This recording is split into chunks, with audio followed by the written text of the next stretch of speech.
Let's do it. Report live. Did you see the game the other night? I hope so, because we gonna talk about it. Report live. Good morning, everybody. What's popping in your neck of the woods, your area? We just talking a couple sports balls this morning and halftime shows. And hopefully you've seen the things we gon' speak on. So pull on up, grab a chair, tell a friend we outside, inside, baby boy. Yo, I'm still tripping off of how they did your boy, Patrick Mahomes. They pushed my man dead in his face, bro. They don't respect that man at all. But I guess it's time, man, for a new destiny, a new dynasty, a new hero to arise in none other than Mr. Jalen Hurts. Do it. So I guess y'all start, and I know we do have at least one Eagles fan on the panel, so we're definitely going to wrap on that and see if the world is happy now that the outcome wasn't the same. We got Jalen Hurts versus Mr. Patrick Mahomes, but we also had Kendrick Lamar versus his nemesis Drake. Let's discuss. This is a show that has yet to be named, but it's kind of like a sports bar of sorts. Right, Solos in the house. Something like that. We're going to go ahead and get it in, tell a friend. Let's go ahead and kick it on off, starting first thing with this win that the Eagles happened to have surmounted. What say you guys? Jalen Hurts, elite, the new grade of quarterback. Are we happy now that Patrick Mahomes got punched in the face and will have to take a step back? Are we happy now that the Eagles finally have dethroned the forever considered the dominant force? Well, not forever, but at least for the last few years, I think it's the dominant force in the NFL. I don't know, man. I don't know. Ty, you being our resident Eagles fan, I guess this year, since you're not a Jets fan for whatever reason, even though that's what we're gonna do this, man. I'm a Jets fan and Eagles fan. We already been through this, bro. That's the thing, though. I don't know how you that in me. It's been in me forever. It's not gonna stop. All right. Well, before I don't know it's so hard to believe. Solo. Is it? Can a person have two teams? Yes. Can you be a fan of two teams at the same time? Yes. Like, yes, you can. As they do not play in the same division or in the same conference. Yes, that is correct. But that doesn't. That doesn't make sense where I come from. You know what I'm saying? Like, where you come from? Do y'all even have a team where you come from? You know where you come from. We don't have an NFL team. We don't have an NFL team right now. But when we did, we didn't root for both teams. Like we pick a team. And then we root for that team. Listen, and if another team we like, when you get a team, come holler at me. But right now, we talking about these Eagles. And one time for all my Eagles fans, let's do it together. I just want to put this out there. I was on Sunday night. I was excited, ecstatic, overwhelmed, and embarrassed all in the same moment. Because you ask why? You ask Ty, how could you be embarrassed on a night that was just everything happened right for you, right? And I say to you, Eagles fans, we need to come in a little closer, Eagles fans. Listen, there is this thing, right? It is called spelling. All right. This should be a thing that we learn pretty early in our careers, in our lives. But apparently, everybody didn't get that memo. So, we're gonna go over how to spell Eagles. All right, we're gonna do this together. All right, all together. All right, on three. On three. When I say three, that means on three. All right, here we go. Let's go. 1, 2, 3. E-A-G-L-E-S.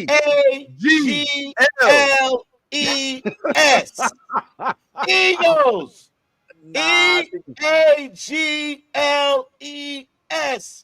Eagles. Fly Eagles. Nah, you spelling it wrong. Fly Eagles. What? Nah, bro, you spelling it wrong. It's EGLS.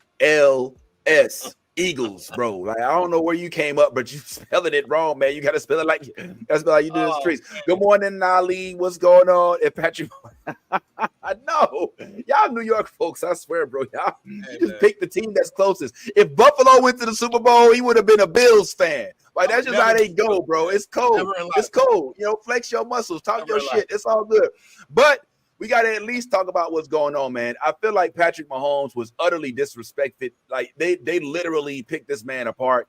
He really had nothing to say after the game. Like, he just was completely annihilated. I mean, he was defeated. Did y'all see the press conference? Did you see him talking at his press conference? Yeah. Yep. You saw it? You had to go? Okay, look, I don't know if you've seen this part or not, but but my man Patrick Mahomes had a press conference this morning. I mean, excuse me, not too long ago. And he was, I don't know, I guess, shall you say, a little candid about how he felt about the loss. I don't even know if we can share it, man. It's a little. All right, well, I guess let's see what he said in this press conference. I'm a trash can. Jalen Hurts absolutely destroyed me tonight. And the Eagles O-line pounded me raw. My cheeks are sore from all the pounding I took tonight. They didn't even use any protection. The Eagles O-line needs to practice safe sacks. You know, you can't just pound me raw all night. And the refs did not get the memo over the week. They usually help me out a lot, but tonight I finally got exposed. Even my best friend Zebras couldn't save me from this demolition. And I saw Tom Brady in the booth tonight and told him I was about to take his GOAT title away. But that dude brought me bad luck, man. He put some voodoo on me tonight. Now I can never be mentioned as the GOAT after this embarrassing performance. And Travis Kelce was too worried about fixing his hair the whole game, trying to look cute for Taylor Swift. He went ghost when I needed him most. Oh, wow. And I'm going to announce a ban tonight. Taylor Swift can no longer attend my games. This girl just brings my aura points down. So, Travis, take her wherever you want, but just don't bring her to my games. I'm a choker. I'm a trash can. Jalen Hurts absolutely destroyed me tonight. And the Eagles O-line pounded me raw. My cheeks are sore. Yo. I mean, I understand him being transparent, but goddamn, I mean, that's a bit much. I don't know if that's how he really feels. Solo, do you think that's necessary? And I'm going to go ahead and bring in we got a special guest in the house, but real quick, Solo. Yeah, well, let me just say this right here. Pause. Damn. But that's funny. The game was amazing. I love the game. I'm not an Eagles fan. I became an Eagles fan because I hate the Kansas City. So yeah, it was a great game and I enjoyed it. And did y'all see Kelce in his outfit? When he first came in, he was smooth like me. You know what I'm saying? He was smooth when he came in. When he came back out, that nigga looked like this. He didn't know what had happened. He didn't know what had happened. And I heard Taylor Swift broke up with him minutes later. No, shut up, man. No, he didn't, man. You stupid. That nigga, well, hey, he now dating Keke Palmer. Well, look, man, while we got you on this subject, man, let me go ahead and bring my homeboy in here as well, who also may have a thing or two to say. This dude is hilarious, a comedian, repping Texas, man. Let me go ahead and bring up a little one of his skits here right quick, and let's chat on it while we get an opportunity. This is none other than the hilarious Black Ron. Everybody, talk to me. Raw is law. Come on, don't backpedal, goddammit. Don't backpedal. Turn to your neighbor, look him in the face, say, neighbor, if you don't tell her raw is law, I don't know why y'all hesitating like y'all be out here having safe sex. You're not. You're not. And I just feel that either we gonna have safe sex all the way, or we gonna go ahead and roll these dice. Don't ask me to put no condom on after you done fed me coochie. No, ma'am. No, ma'am. I done ate everything that you might got, and you want me to throw a goddamn condom on myself? No, bitch. I'm not gonna be the only one taking a risk in here this evening. Y'all, make some noise real quick for my dog Remo Rod in the building. Yo, what's good, Rob? What's happening, old boy? I know the street a little bit. What's going down? What's going down? I gotta pick up my dog. Hold on. Let me properly say that Ron is here under duress because he in a whole different time zone. This is not an hour of the day he usually sees. So I just want to big him up, man, for pulling up, bro, because I know he didn't have to wake up and just went to sleep probably about 2 hours ago. Well, you know how we do it. You know, comedians, we keep late hours. Oh, y'all see the hat. What the hell? Okay, hold on. Let me pull it up. Make Racist catch the fade again. Make Racist catch the fade again. Hey, that's how we do, dog. That's how we do, dog. Squab it up. So, Ron, this is our first time getting a chance to speak with your homeboy. And I'm assuming, because I know you a football fan, that you. Now I hope we didn't lose, Ron. If we did, that was a good free shot. Yo, I'm assuming that you are happy with the results of the Super Bowl, homeboy. You are an Eagles guy. I'll take you for a Cowboys guy or maybe a Texans guy, maybe. But you, what say you about the result of the Super Bowl, homeboy? I'm from Dallas, Texas. I never root for the Eagles. Although my father is an Eagles fan. This nigga calls me gloating on the phone. I told you, boy. I told you all season long, boy. 14-3, boy. I told you, boy. I'm on the phone like, you ain't told me shit. Get off my phone. But but it's not a good time, if I could be honest, to be I'm assuming you're a Cowboys fan. And absolutely. Y'all kind of going, y'all having a whole, there's a divorce, a breakup. They're like, what I'm saying? Like, we can't figure out whether or not, Schottenheimer is gonna be the one to bring us to relevance or at least 500. You know what I'm saying? So when you're hearing from your dad or whoever that is that's calling you, you can't really say much back to him. You know what I'm saying? I couldn't say nothing to him. I was hush mode all playoffs. I kept to myself. I was quiet. I ain't even really been talking football since Thanksgiving. Like outside of just the X's and O's of the game, I've been real chill. And then all of a sudden, the Washington Commanders was on attack. And my OG Earthquake all on my phone talking greasy.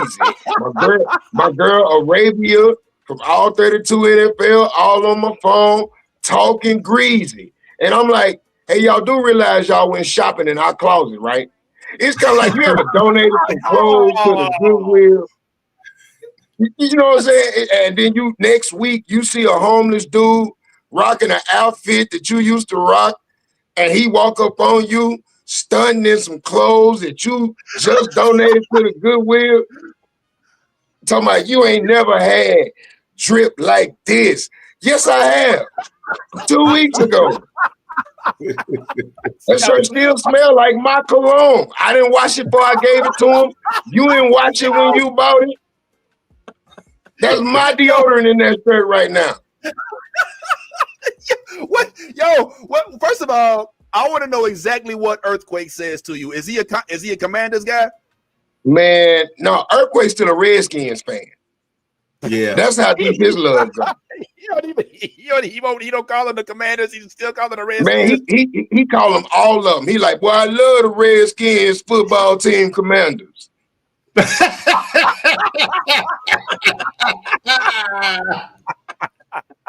He got a shirt that say Washington on the front, and on the back it say Redskins football team Commanders.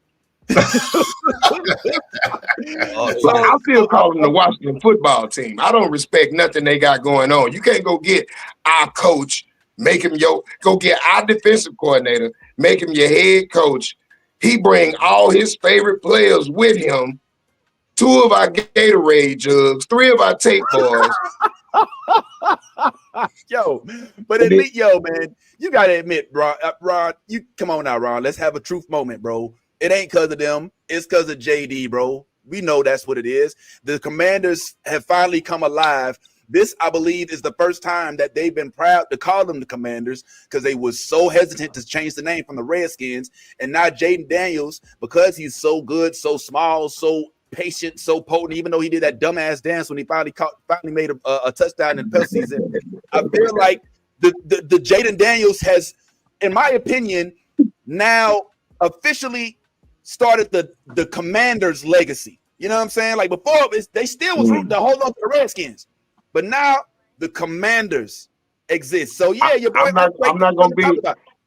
I'm not gonna be so quick to crown the young man king, and that's only because I have a brief but extensive knowledge of history. See, I remember a young man named Robert Griffin III, who in his first year came to that team, and he looked like Jesus in cleats. Everything he did was amazing. All his bad throws were somehow caught.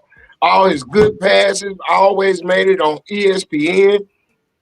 He had the love of a good white woman by his side. Let him tell it, and everything was wonderful. You know, Baylor University turned pro. Boy did good. His braids was always fuzzy, like he had Jim Jones hairstylist, but it was all cool. He was dark skinned. He was like Michael Vick Jr. We was proud of him. He had a little bumpy face situation, but we 2 years of proactive and some pro money, and that was gonna clear itself up. But somewhere along that second, maybe that third year, old Robert got hurt. All of a sudden, Robert couldn't throw. Robert couldn't scramble out the pocket. Robert couldn't run. I remember Robert was electrifying. He was like a tall Mike Vick. He was running, he was moving, he was grooving. He was the prototype that brought us the Cam Newtons and the Jameis Winstons and the what's that boy name? Jamarcus Russells and all of these guys that were, you know, supposed to be. What'd you say? Nah, I'm good. I just noticed something he was playing. He's showing his wife. His wife is bony as shit. Oh man. See, it was him. It was Russell Wilson. It was a couple of them other cats that came in. They all came in the league around the same time. They had lily white wives, yeah, with no density on their bone structure. That's how I'm gonna say it. They body mass index was very low. The way he looking at it, like, yeah, he was like, "Ooh, I'm about to ta da da da da da." But that's it's like Tiger Woods going to putt golf. He gonna say the same thing. It's a small challenge to a giant, you know. All right. Well, look, man, it's good to have you on, man. Let's go ahead and rap a little bit about some of the stuff that happened yesterday as well. Of course, as we already know, the Eagles were able to dominate completely. It wasn't even a contest by the first half. It was 24-0. The Patrick did not have any response. Andy Reid looked completely flummoxed. Even Spags looked like he didn't know what to do with the offense because it looked like they set their gun for Saquon and did not have anything for Jalen. What say you, Ty? Did I call that right? Is the Eagles now, are the Eagles now, because they have demonstrated, as Jalen said earlier in the season, look, just because we don't pass don't mean we can't pass. Just because we don't do certain things don't mean we can't. Have they not proven they point, Ty, when they said, look, bro, y'all are barking up the wrong tree when you said the Eagles cannot? Are they now elite? I mean, I think they were elite before they won the Super Bowl. I mean, they had the #1 offense and the #1 defense in the NFL. So whoever said they didn't pass, you don't get the #1 offense in the league without passing the football. So that's that we'll hush that argument. But when it comes down to what they were able to accomplish, it was a testament to being the better team. Like what you saw was a better team do what they're supposed to do, which was beat the lesser team. I don't think there was anything that Andy Reid could have done or Steve Spagnuolo. There was nothing a coach could do. Like there's no game plan you could have put in play that would have stopped the Eagles on Sunday. That like their offense was clicking, their defense was clicking. and they showed the offensive line, the average weight of the offensive line on the Eagles. Oh my God, about 338-pound average on the offensive line. Biggest of all time. Yeah, on the offensive line, to have an offensive line that big, and then not only that, I think the biggest thing that people don't really talk about is when it comes down to playing with the same people consistently. You build that camaraderie where you don't have to talk. We just know where we're supposed to be. The addition to Mekhi Becton over the course of the season, another 300+ pounder who was a top prospect coming out of college to the Jets, of course, came over there, was able to do what he was able to do. The additions of Cooper DeJean, Zach Bond, if you ask me, that was and of course Saquon, obviously I didn't mention him, but that's an obvious one. But those additions is what made the Eagles so good this year. That Zach Bond, that motherfucker be everywhere. Like all year long too. It ain't just like he just pulled up to the Super Bowl and they was like, well, who's this guy? No, this guy been doing this all year. He had an all-pro season. Cooper DeJean, rookie, playing out of his mind. Like you couldn't tell me this dude was a rookie the way he took that ball back. Like this dude was making moves, knew when to slow up, when to think. Like any other time, a DB would have got dropped at probably like the 5 or 6 yard line. But the way he scooted through there and slowed down, and then got it, I said, "Oh my God, it's over! It's over! It's over!" Weekend. Yeah. So and shout out to you, Ron, for being a true Dallas Cowboy. Because listen, my brother is a Dallas Cowboy fan, and I'm an Eagles fan. So we go at it every year when football come around. We talking about how y'all going to the Super Bowl. You know how y'all do it every year. But I can't Super Bowl this year, nigga. Like I can't lie. Y'all gonna be home. Y'all gonna be home. I'm one of them. I'm with you when you're right kind of dudes.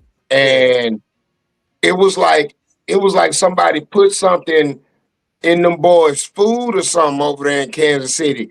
It was like Philly had their number in everything: offense, defense, special teams. They cheerleaders had shinier pom-poms. Their Gatorade was colder. They socks were whiter. They spat was wrapped tighter. It was like everything was better over there. It was, man, say, bro. It was like watching a group home versus the prep school. A group home. Yo, all right, real quick. I want to hear Solo's opinion as well. But before you get into a Solo, I just gotta ask Ron. In Texas, what would you say if somebody said, "Oh, I'm a Cowboys fan and a Texans fan"? Is that cool? That don't bother me because one is in Dallas, one is in Houston, one is NFC, one is AFC, and when you're a Texan, you down for everything Texas related. Okay. I'm a San Antonio Spurs, Dallas Mavericks, Houston Rockets, whoever get the furthest. That's who I'm gonna go for. All right. Hey, Ron, let me tell you why he asked you that, right? So I'm a Jets fan and an Eagles fan. This nigga don't understand that. I told him, I said, you can have two teams as long as they are not A, in the same division, and B, in the same conference. And this nigga don't understand that. It don't make sense to me. It don't make sense to me. It don't. If you a diehard, this is a diehard like the Carolina Panthers fans. Like they act like don't know other football teams exist. No, like a Cleveland Browns fan. Like, hell no. I can't. We in the age we're fans of the players, and players aren't lifelong members of teams anymore. You know what I'm saying? Your favorite dude to get traded on you. You know what I'm saying? Like, look at the whole Saquon situation. Don't you know every New York Giants fan that got a Saquon Barkley jersey was punching the air? You think Giants fans voted for the Eagles? Man, the GM been getting death threats ever since that man jumped over somebody booty cheeks first in the middle of the season. Why you gotta bring up the Jacksonville Jaguars like that? I gotta say it like that because I hate the Eagles, but he jumped over that man booty cheeks first after putting the nigga in the blender and after juking 2 niggas to death. Like, God, it's like somebody grabbed that nigga controller and hit all the buttons at the same goddamn time. That's real. All right, I didn't know.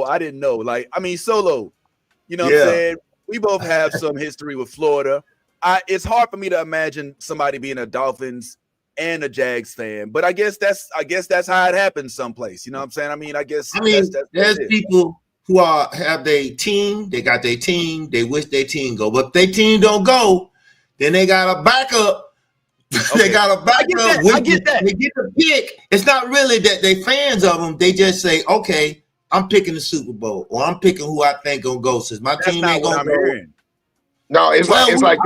It's like this. You got that one team in your heart that you love, and then you got that. Then you got that one team that you're really honest about who's playing the best football. Okay. So, like, when it comes to the Texans and the Cowboys, DeMeco Ryan was a hellified defenseman himself in his own career. And then now as the coach, he got the Houston Texans on all cylinders. That's defensively one team you don't want to see. I don't give them what team you are in the NFL.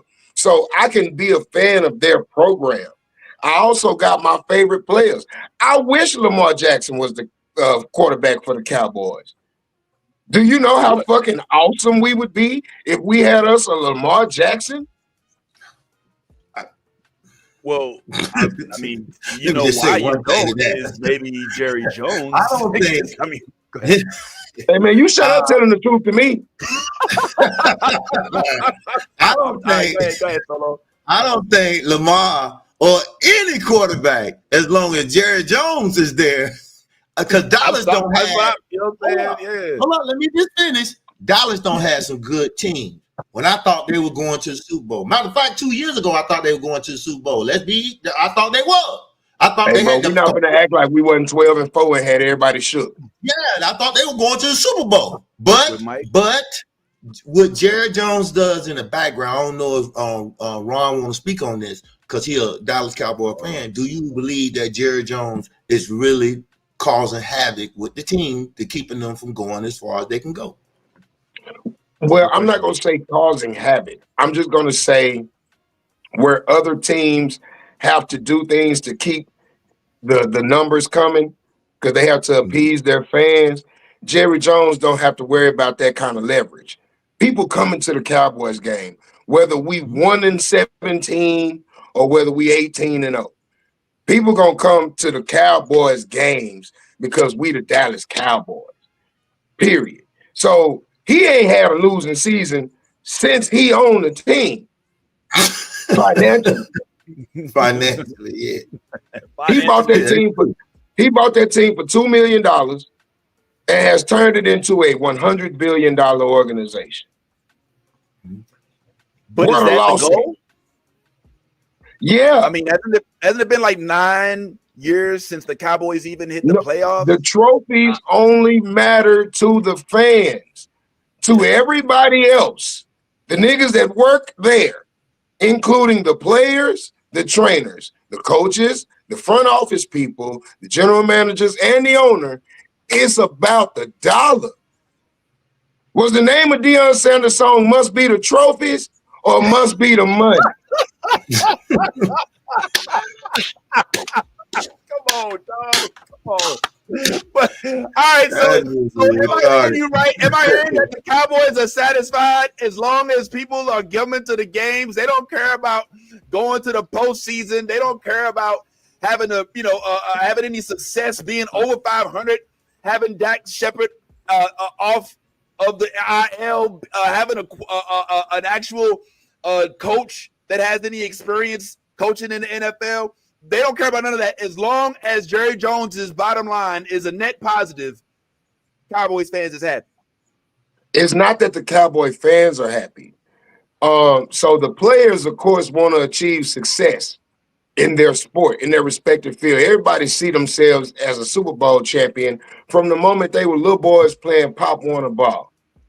So it's not like that's not a priority. It's just on the list of priorities. It's like, how much do Wi-Fi mean versus your rent, versus your utilities, versus your car insurance, versus your cell phone bill? When you get to thinking about it, Wi-Fi important, but it ain't no make or break type thing. So as long as we got a few perennial players that push that merch, we got a Michael Parsons that'll make you buy a jersey. We got a CeeDee Lamb that'll make you buy a jersey. And people buy Rain Dakota Prescott jerseys. We're not going to act like they don't, because you're a quarterback for the Dallas Cowboys. So even though he plays at a 500 level, that's all you got to do. He's doing just enough not to get fired. So everybody else on the team, the coaches coach just good enough to get a job somewhere else in the NFL. The players play just good enough to where as soon as Jerry get to making their moves, they're able to go somewhere else, a la Amari Cooper, a la DeMarcus Ware, a la hell, even Ezekiel Elliott. Mm-hmm. That nigga caught a Greyhound bus to the Chargers the moment the Cowboys lost. That boy got waved too. He's like, well, shit, I'm finna go see what LA talking about. They still in the goddamn postseason. Mm-hmm. And we wasn't mad at that because, nigga, we didn't want you back no way. The Dallas Cowboys is known for having an awesome-ass running back every other year. Sure is. I'm talking about whether you want to say Marion Barber, whether you want to say hell, Rocket Ishmael, who was a back-to-back / wide receiver, whether you want to say Julius Jones, whether you want to say what was that boy name? I'm glad you talking about who? Felix. What was Felix last name? Oh, Felix. Oh man. You see how many awesome niggas we done had that make you go, who? Felix Jones. Felix Jones. Nick, we have been trying to find another Emmitt Smith every draft class. So we Dallas Cowboys gonna give you a Cavante Turpin every other year. A nigga that's just gonna show up out of nowhere, amazing. Because we the Dallas Cowboys. Everybody want to play with that star on the side of their helmet, regardless as to what Stephen A. Smith be talking about, regardless as to what these pundits and shit be talking about. Niggas are still little boys at heart. Yep. Who's the first nigga with the big ass stadium with the suck my dick size jumbotron? Jerry.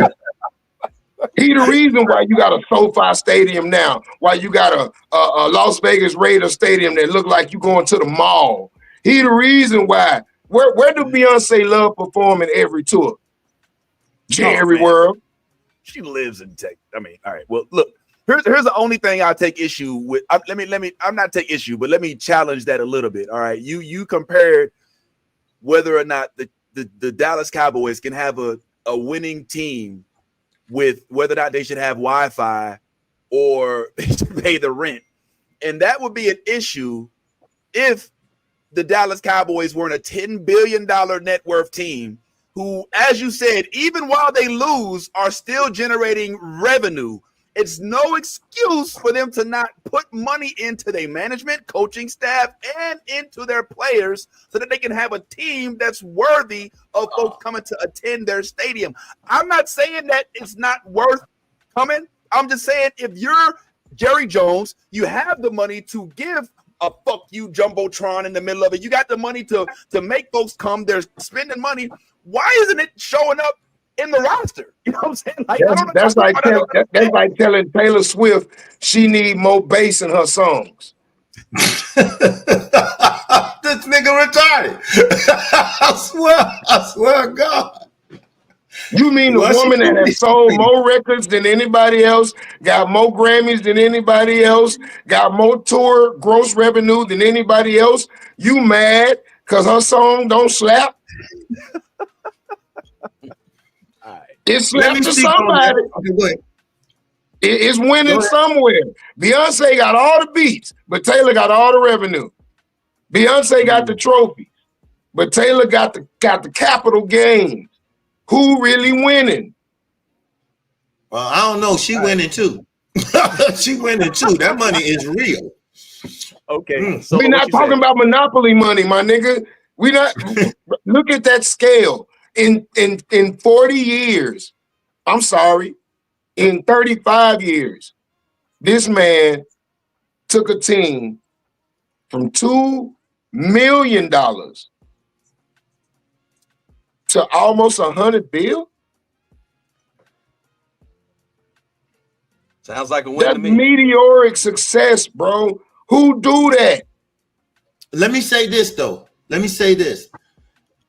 As a fan, if I was a Dallas Cowboy fan, I would want to see them win the chip. Not about the money, because I don't see none of the money. As a fan, when do I get to support my team and know that they're fighting and doing everything to win a chip? That's what I'm saying. Like if I keep supporting this team and they keep doing stupid shit in the background and they lose this player or they don't do this, and I'm sitting there going, what the fuck? And then the answer is, hey, but we're making this money. I don't want to do that. I want my team to win. You know what I'm saying? So answer that. Like, what do we do as if I was a Dallas Cowboy fan? What do you say to the fan who doesn't care about the money?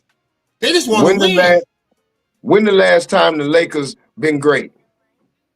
Yesterday. Yesterday. They won a chip 4 or 5 years ago. That was the COVID bump. That was the bubble chip. It don't count. Right. That was the bubble chip. That was the bubble chip. It was the bubble chip. Don't count, bro. It went in the bubble. Man, y'all get the hell up out of here with that. It do count because it's in the records. Half the dudes wasn't even in the league. Half the dudes did not want to go down to Disney World and live under quarantine. Hey, Ron, if they go this time, you got to come on the show, because if they go, I'm a Lakers fan. I'm a super Lakers fan. So if they that makes no sense at all. I'm not saying get the chip. I said the finals. If they go to the finals, you got to come on the show. Why I got to do that? The Mavericks was just in the finals last year, and we not going this year. I don't know about that. Y'all might. Nigga, 80 just caught period cramps in the middle of the game and laid on the floor and had hold up, man, stop. But we ain't.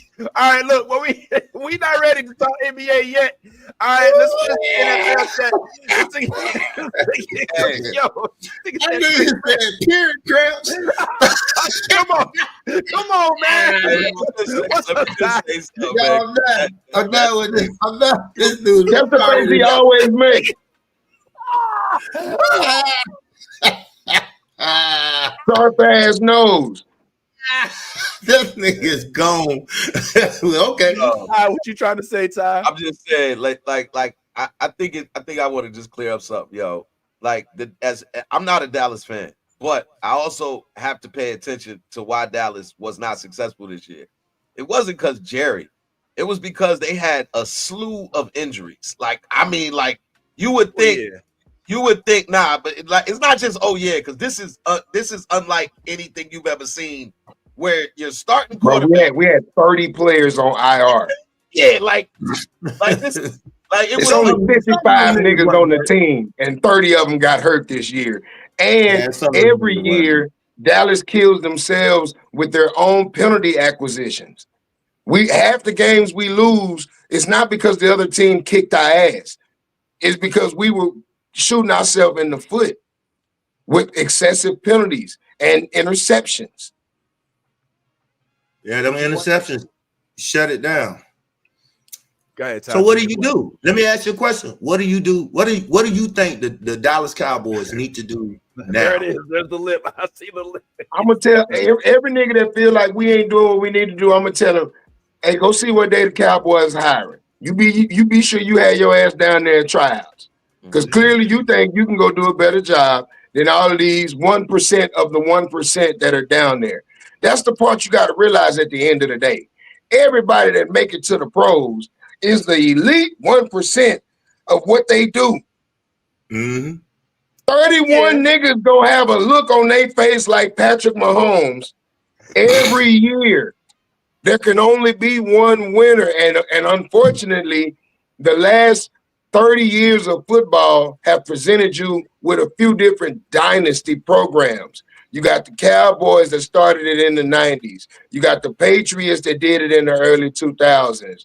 The Steelers were threatening to be a dynasty for a little while there. And now the Chiefs have a dynastic program. So it's like watching these kids go into boxing. Everybody assume that you're going to have a Floyd Mayweather career, but you're not.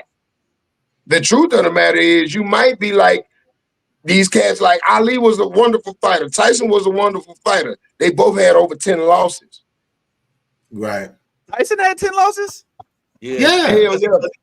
Because he kept fighting when he shouldn't have. When he shouldn't have. When it was over. Yeah, he finished 54 and 10, 52 and 10, something like that. Oh, wow. I didn't know he had 10. I knew he had a handful, but I didn't know it was 10. I know it was Buster. He lost. When I say his last fight that he had lost was to a no-name dude who we never ever even heard of. That's what I'm saying. Like I'm talking about whooped him down, like that last dude that whooped Deontay Wilder. He was like, who? Yeah. Well, yeah. Once your jaw, once you've lost it, it's gone. It's gone. With regard to the Cowboys, I know Micah Parsons has a lot to say about it. Were you finished? Did you make the point you were making, Ty? Oh, I just was pointing out that there was a reason why that the Cowboys were, and Jerry wasn't necessarily the reason why they not so good. Jerry is one of those dudes, like he said, and I felt the point. He made the point. The point is Jerry never loses in no way, shape, or form. Is Jerry going to let Jerry lose? That's a technicality on that. Jerry's going to make money. He's going to keep making money. And this is an oil man. This is what he do. He make money. Right. This man makes money. This is all he to take a team from $2 million that you paid $2 million and make it an over $100 million team, bro. Like you won. You never will lose, bro. Jerry could die tomorrow, and on his tombstone will read Jerry Jones, the winner. That's wow. It's people are going to call him a mogul. People are going to call him a financial genius. People are going to call him a business tycoon. Like, do you see how and then on the subject of players, because Solo asked a good question earlier, how do the players feel about playing for what has turned out to be a 500 team this last decade? Yeah. Do you see how the players respond to Jerry Jones when they come back to Cowboy Stadium? Yeah. These niggas love that white man so much, it's almost embarrassing. I mean, I'm talking about can they express their discontent? We're dealing with the owner who is hands-on to the point where he's doing press conferences. No, you're not understanding what I'm saying. You're not understanding what I'm saying. Once you'd have retired, once you'd have made it to the Hall of Fame, you have no reason to smile and kiss ass and hug white men. These niggas be embracing Jerry Jones. Like he ain't dead. And not just Michael Irvin, Pac-Man Jones, DeMarcus Ware, Emmitt Smith, all of these niggas that ever play. If you ever played for the Dallas Cowboys, you love you some Gerald Jones. I don't know what it is. I don't either, honestly. I know what it is. I know what it is. Must be the money. The money, because Dallas got money and they don't argue over no money. So these niggas didn't know what it was like to have a TV in their locker room until Jerry Jones did it. But okay, so talk to me about what happened with Cooper Rush. Was he supposed to get a bonus if he had a certain number, hit a certain stat, but he was benched that game, and then they didn't end up paying him that $250,000 bonus as a result, and Jerry Jones said he didn't know nothing about it. Once he found out about it, why not just go ahead and give it to him if money's no object? I mean, there's just some inconsistencies I see as an outsider into the Cowboys franchise. It just feels like there's some inconsistencies there, and I don't know. I'm just asking. I don't got. Oh, you gonna stick my boy? Trying to be a socialist and a capitalist at the same time. Break it down, Ty. First of all, you clearly don't know what it means to be a billionaire, because you don't get to be a billionaire by giving away shit. You don't give away nothing. Talk to this man. That's one. So when it come down to it, Jerry ain't giving nobody nothing. Now, Jerry, have he gave out hot dogs at that motherfucker? That's it. Like, Jerry, listen. If you ever get a chance to go to Dallas Cowboys Stadium, you'll understand what I'm talking about. You go to buy a meal, you gonna pay $22, $25 it's $40 to park at that bitch. That nigga ain't giving away parking spaces. What the hell you talking about? Nothing. He's not giving. Give it to him because money is no object. No, nigga, you need to get a better agent that knows how to negotiate better. It's just bad. Cooper Rush. It's bad form, man. It's bad form. I mean, go ahead, Solo. Sorry, go ahead, Solo. No. But what I was saying is answer the question though. The question that you said. Answer the question, because the question was, I don't forgot what he said, but listen. Was he intentionally benched in order to miss his incentive? The answer is probably because when they hold on, let me explain why. When they wrote the language in that contract, they wrote it betting on him not meeting the incentives. That's why they give you such an incentive-laden contract, because they're betting on you not hitting your numbers. Okay, all right. Let me just. It's kind of like when the police let a nigga have instead of going to prison, I'm gonna put you on papers for 10 years because I'm betting on you fucking up. Yeah, they know you're going to piss wrong at some point. But here's why this sounds asinine to me. That makes sense. All right, let's take that example. Let's take the Cooper Rush. Okay, you might get $250,000 if you hit 40% of your completions. And there's a game in which you could do it. And if you happen to play this game, you might hit that mark. Oh, shit, we're going to bench you the whole game and not give you an opportunity to hit your bonus. Let's take that example versus the Tampa Bay Buccaneers, who had Mike Evans, who was about to hit. All right, he was about to hit. Yeah, come on now. He needed one more completion. He needed 6 more yards. He needed 6 more yards for him to get $500,000 bonus. The game was already won. They didn't even have to play no more. They could have took him out the game. They could have took him out the game. They kept the game going. And on the last play of the game, even the defense knew, let that man get his bag. And they got him his catch, got him his couple yards, gave him $500,000, and they don't have a $16 billion owner of the Tampa Bay Buccaneers. They still stay true to that. I don't understand why a man so petty about $250,000 and they giving $500,000 over in Florida. You know what I'm saying? Like, that's the part of the inconsistency. I don't understand. Go ahead. My bad. Go ahead, Brian. So on that last play, which means somebody had to look up and say, "Oh, Mike needs one more play." Okay, well then we gonna run a play that Mike probably ain't in, which means the offensive coordinator knew all game how many yards Mike had. The statistician knew all game how many yards Mike had.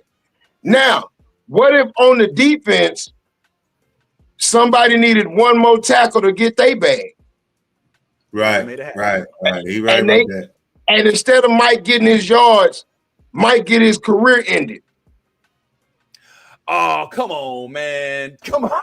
Come on, man. Is that what we doing, man? Like, this isn't do we not remember do we not remember the bounty program that happened in New Orleans where they exposed headhunting and niggas getting the bag for putting niggas out the game? Put niggas out. Dog, how long I remember. See, that's why I said, bro, I'm blessed with an extensive history of history. I remember. I don't have such a short-term memory when it comes to professional sports, bro. Like, I remember when cats would do shit like tape up a broken arm because he need one more goddamn down. Yeah, so one more down. So, you know what I'm saying? I also know that Jerry is thinking, if I pay Cooper this incentive, and not even Jerry, Steven, who's the general manager. So let's take this off Jerry. This is Stephen Jones, the general manager's decision. If I pay Cooper this incentive, that means next year he's entitled to an automatic bump, an automatic incentive, and I've already paid Dak his max. Right. I'm spending too much money on quarterbacks when I'm already waiting on one of them to come off of IR. I can get a new ball thrower next year. Hey, ain't Deion's son graduating? Shit, I can get another ball thrower. They're not signing Shador. Get out of here, man. No, I think he's going to the Dallas. He'll sign Shador. He'll pick up Shador on a waiver and get rid of Cooper Rush on the same waiver.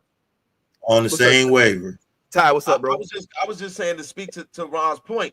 The reason I laughed is because it's laughable that you compared Mike Evans to Cooper Rush. That was crazy. Well, that was dirty work. No, that he compared the Tampa Bay Buccaneers to the Cowboys. No. Now you ain't about to do this to me. I'm not comparing the teams or the players. I'm comparing the contracts and the bonus situations. It has nothing to do with the players. But Tampa Bay has to do shit like that to keep a nigga like Mike Evans, so that the fans will keep coming to the game. The Cowboys, we don't care who the fuck got our jersey on. Time out, real quick. He's right. Mike Evans is like an 8-time Pro Bowl player. He's had 1,000-yard season every season he's been in the NFL, which is you say like that's a feat. Well, so imagine if they benched him on that last period. Imagine if they didn't give him that reward that they said they would give him. Bro, listen to me. This is the point I'm making. Cooper Rush is expendable. He's a nobody in Jerry's world. I'm dead serious. Cooper Rush is a quarterback. He's a backup quarterback that can be replaced next year and probably will be replaced next year. That nigga Willie Beeman. Mike Evans has been productive for the Tampa Bay Buccaneers. For every single year he's been in the league, Mike Evans has been productive for the Tampa Bay Buccaneers. They have every reason to not only incentivize him, but also get him that bonus because he's deserving of it. You see that C on that man's jersey?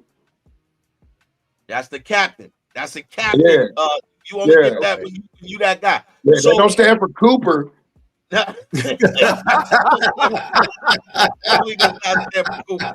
So it makes sense for them to bench a Cooper Rush exactly for what Ron said, because if you pay him that, then incentivize his bonus, then now next year you got to bump up his salary. And you don't want to bump up his salary. The only reason Cooper Rush is even in the game is because our max quarterback got hurt, and we did not expect to do that. But I will say this real quick, Ron, and I got you.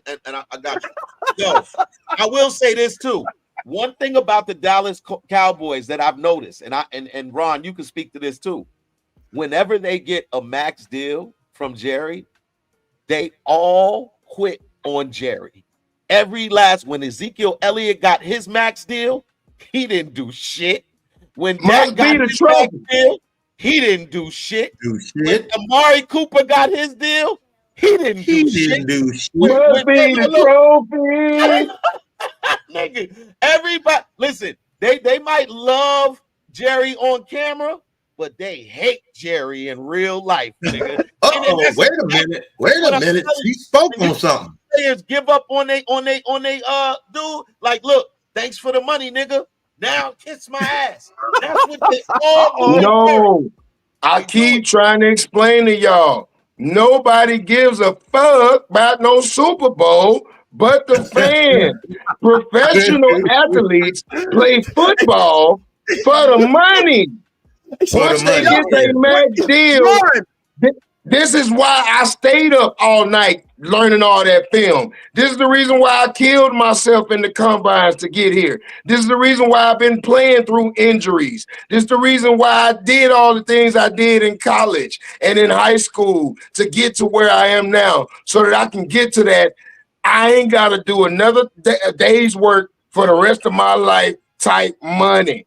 And once they get that money, why the hell am I going to kill myself playing football? Then I can't enjoy all this money. What is wrong with you niggas? Y'all don't understand the concept. Niggas are playing the game to retire. If I get a ring in the process, cool. But how many Super Bowl champions do you know didn't get their money? It's already a proven fact that a football player's career is what, 3 to 5 years? So you telling me that a nigga plays long enough to get max money, which is 5 years. He already done beat the odds. And now he get that, now I can retire money, and you don't understand his lack of love for the game after that? Hell do you mean? Also, to your earlier point, I keep on bringing up history. Well, do y'all remember when we had a max deal starting quarterback by the name of Antonio Romo? Yes. A now commentator. Who got hurt, and then his backup came in, which was this little rookie nigga we had acquired. Right soon as we had gave Tony his max money, he got hurt. And everybody was like, but the rookie nigga playing good. It's still Tony's team. And Tony was like, nigga, I done broke my back twice. I got my max money. Get that young nigga the ball. Ain't that young nigga named Dak Prescott? Yes, his name is Dak Prescott. Amen. I know you. I'm with that point. That makes sense. So ain't this the whole Dak and Tony situation all over again? We just waiting on that nigga we spent the money on to come back. And unless that nigga say he don't want to start no more, we running with who we already done paid for. And I just want to say one thing before you go, T, before you go. To your point earlier, and what they were saying about the money, I think Ron has really made me open my eyes on some things, because if you think about it, even in every sports, it's about the money. It really ain't about the championship. It's about the money, because they traded Luka to the Lakers over $369 million issue. It wasn't nothing to do with his fatness. Wasn't nothing to do with anything. They wanted to save that 369 max money. And to his point is, it's all about money. So if it's all about money, yeah, Ron's right. They ain't looking at the Super Bowl right now. If the Super Bowl comes, so be it. But that money coming first. All right. So here's the one thing I say to that. Ron, who did you say is the only one that really cares about a Super Bowl? The fan. All right. So, but you say that everybody cares about the money. That's the most important. Yeah. So where they get the money from? Ticket sales, merch sales. Who's buying the tickets? Who's buying the merch? And so do the fans have a right to demand, since they're the ones that want to win the Super Bowl, that the money that we're giving y'all goes towards what the fans want? That was my first point. Ultimately, the Dallas Cowboys don't have that gamble, because they don't lose. No matter who wears a Dallas Cowboys jersey, the merch is gonna get sold. Remember, niggas hated Dak Prescott at first, and they was wearing nothing but number 9 jerseys until we realized it was next man up. And now we rocking number 4 jerseys. That's the reason why they keep the number 1 running back, number 1 wide receiver in the number 88. It's a tradition. Because niggas is going to go buy that 88 jersey, regardless of whose name is on the back of that son bitch. That's why I said, whether we got a winning season or whether we got a losing season, we going to sell out. As a matter of fact, we sell more tickets to our away fans than we do to our home fans. Let us be playing the Redskin football team Commanders. It's going to be more burgundy and gold in the stands than blue and silver. Let us be playing the Eagles. It's going to be more green and white in the stands than blue and silver. People love to come to Jerry World. They love to pay $40 to park. They love buying $10 hot dogs and $6 beers. He ain't wrong. Hey, I ain't gonna lie. All because of Jerry too, because Jerry created that culture by naming the Dallas Cowboys America's team. Well, he didn't create that. He didn't create that. Who created the America's team? That was Tex Schramm. That was Tex Schramm. That was our original owner that created that America's team. That was marketing. Y'all can't be mad at us because we got the best marketing program. Okay, as comedians, do we not all understand that the best comedians are not the ones with the best marketing program? How many of these cats are selling out shows that can't follow now one of us? Amen to that. He's preaching now, boy. Hey, shoot. He's don't let him loose. Don't let him loose now. My brothers and my sisters, you looking for the wrong set of accolades. You doing this thing here for pats on the back. You want some high fives. You want some go head on. You go boy. And you the best to do it. But these niggas are not doing it for your validation. They don't give a damn if you remember them when you see them at the car lot or the grocery store or the restaurant. After they retired, they only care about one thing, and it must be the money. Not the trophies, not the groupies neither. Not on NIL deals, but it must be the money. Amen for the money. Amen for the money. Somebody say something. Amen for the money.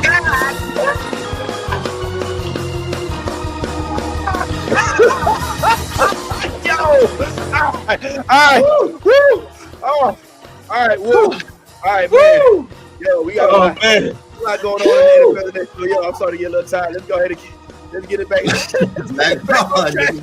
All right, yo. Yo, I want to big up real quick because I ain't gonna lie. Like Ron has single-handedly changed my perspective of the Cowboys. I'm so glad we got a Cowboy insider on here because I could not understand what the fuck was going on in Dallas this whole entire last couple years with getting rid of the coach and telling him he can go interview with Chicago, but you can't, and all this other stuff. And now it makes sense. The Cowboys, as a football team, are not the star of the team. The franchise is the star. You know what I'm saying? The star is the star. They're not even the headliner of the franchise. So I get it now. As long as they making their net by the end of the year, they can care less about the success rate. What they care about is the bottom line. This is an accounting firm. This is not a football franchise. But I get it. The football team, just like comedy clubs or restaurant, they don't give a goddamn what the background entertainment is. The nigga on the stage is just background entertainment. They are there to sell 2 items at minimum for every chair that is occupied. Yeah, that's right. I get it, man. All right, well. Dez Bryant could have got his name put on his gloves. But did he do it? No. Nope. He put that goddamn star on them gloves, which made every other team go do it because the star is the star. One monkey don't stop no show. And the minute you get a hold of that as a business, and I'm not speaking from the heart of a fan, I'm speaking from the mind of a businessman. One person can't be more important than your team. Right. Because then when that person leaves for whatever reason, be it retirement, be it trading, be it they fall from grace and you got to cut them. Where the team gonna go from there?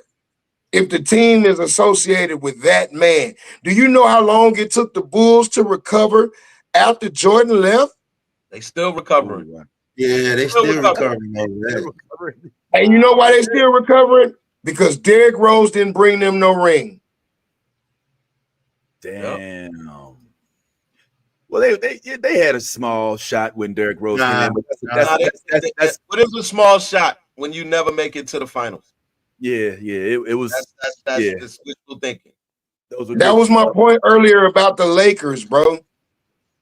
The Lakers really wasn't shit in the 90s at all.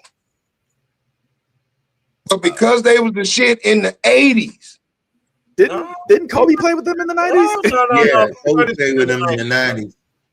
Kobe got drafted in 96, and he rolled the bench until 98, 99. Yeah, that's right. And Kobe was coming behind Nick Van Exel.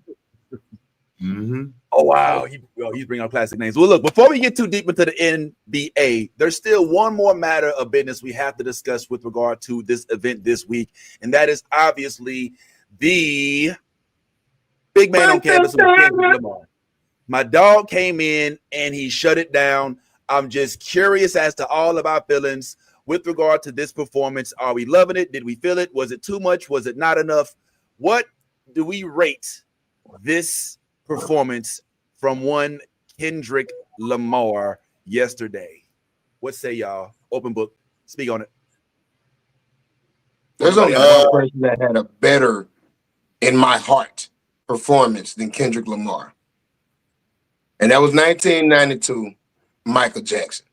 But I was about to run out of here. If you ain't say Michael Jackson, I was about to run up out of here. I mean, Michael jumped from Jumbotron to Jumbotron to middle of the stage. 4 times. Ain't nobody never did that. Ain't nobody never popped up. I mean, you can say it was lookalikes. Haters be saying a lot of shit. That was Michael Jackson, who popped up from Jumbotron to Jumbotron to the middle of the stage. Okay, so when I saw that, there was no such thing as a halftime show before that moment. And brief moment of history, the reason why they got Mike to do the halftime show at that moment is because the year before that, In Living Color took away all their viewership. And they needed, if it wasn't for that, they would have never. He's so right. So they needed something to combat, because Keenan Ivory Wayans was creating the halftime show. Come watch us soon as they go to halftime. And once people were watching In Living Color, the Nielsen ratings were showing that few of them didn't turn back to the Super Bowl. They kept it on Fox, which is why Fox started doing all of that lead-in programming. That's when they first started doing, and right after this, we lead into something. Look at that. That is an act of Jesus. Ain't nobody ever did that. Slide from the screen to on top of the screen and then run across the stage, slide under the ground, jump out, and change outfits. Hey, but what city that's in? That's Pasadena, California, ain't it? No. Look again. Look around. Look again. Keep looking. I love that stadium because we lose in it every day. But go ahead. That's not go ahead. Oh, was that Jacksonville? Oh, that's Jacksonville. That's Jacksonville, baby. That's Duval County. That's our first stadium. That's how we had it. Go look it up. Duval County. So after that, everybody else has been trying to top what Michael did with their performance. You got Prince in 08. You got I told people that Black Eyed Peas was gonna be the 2010 pick, and they were. And they brought the Black Eyed Peas had Usher be their special guest. Everybody that had somebody to be their special guest, they turn around and headline a couple years later. That's what Bruno did with Beyonce. Bruno Mars had Beyonce on. A couple years later, now Beyonce doing her own thing. Dr. Dre brought Kendrick on. A couple years later, Kendrick doing his own thing. You know what I'm saying? This is how the torch is passed, because it's all about who got the songs that's going to make all of America get out their seat. And Kendrick could have done a lot of hits. That's what the people were missing with the Uncle Sam reference. Uncle Sam represented white America and also old black America. Do the right thing, nigga. Don't get up here and get to showing out in front of them white folks. Don't do none of your angry black man songs. Don't do none of your songs that got a whole bunch of cussing and drug usage in them. Do the hits. Do the hits, nigga.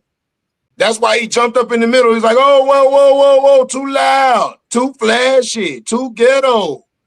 Don't fuck this opportunity up. Be humble. People looking at you, boy. You got these white people looking at you.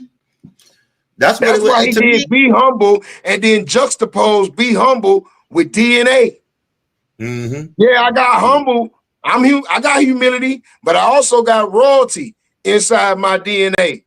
That's why I can't play the game. And then that's why when he went and did Man in the Garden, he showed you all them black men in white tees, locks, gold teeth, looking like Florida Jits, looking like Zopound gangsters, singing acapella, singing perfect acapella in perfect pitch.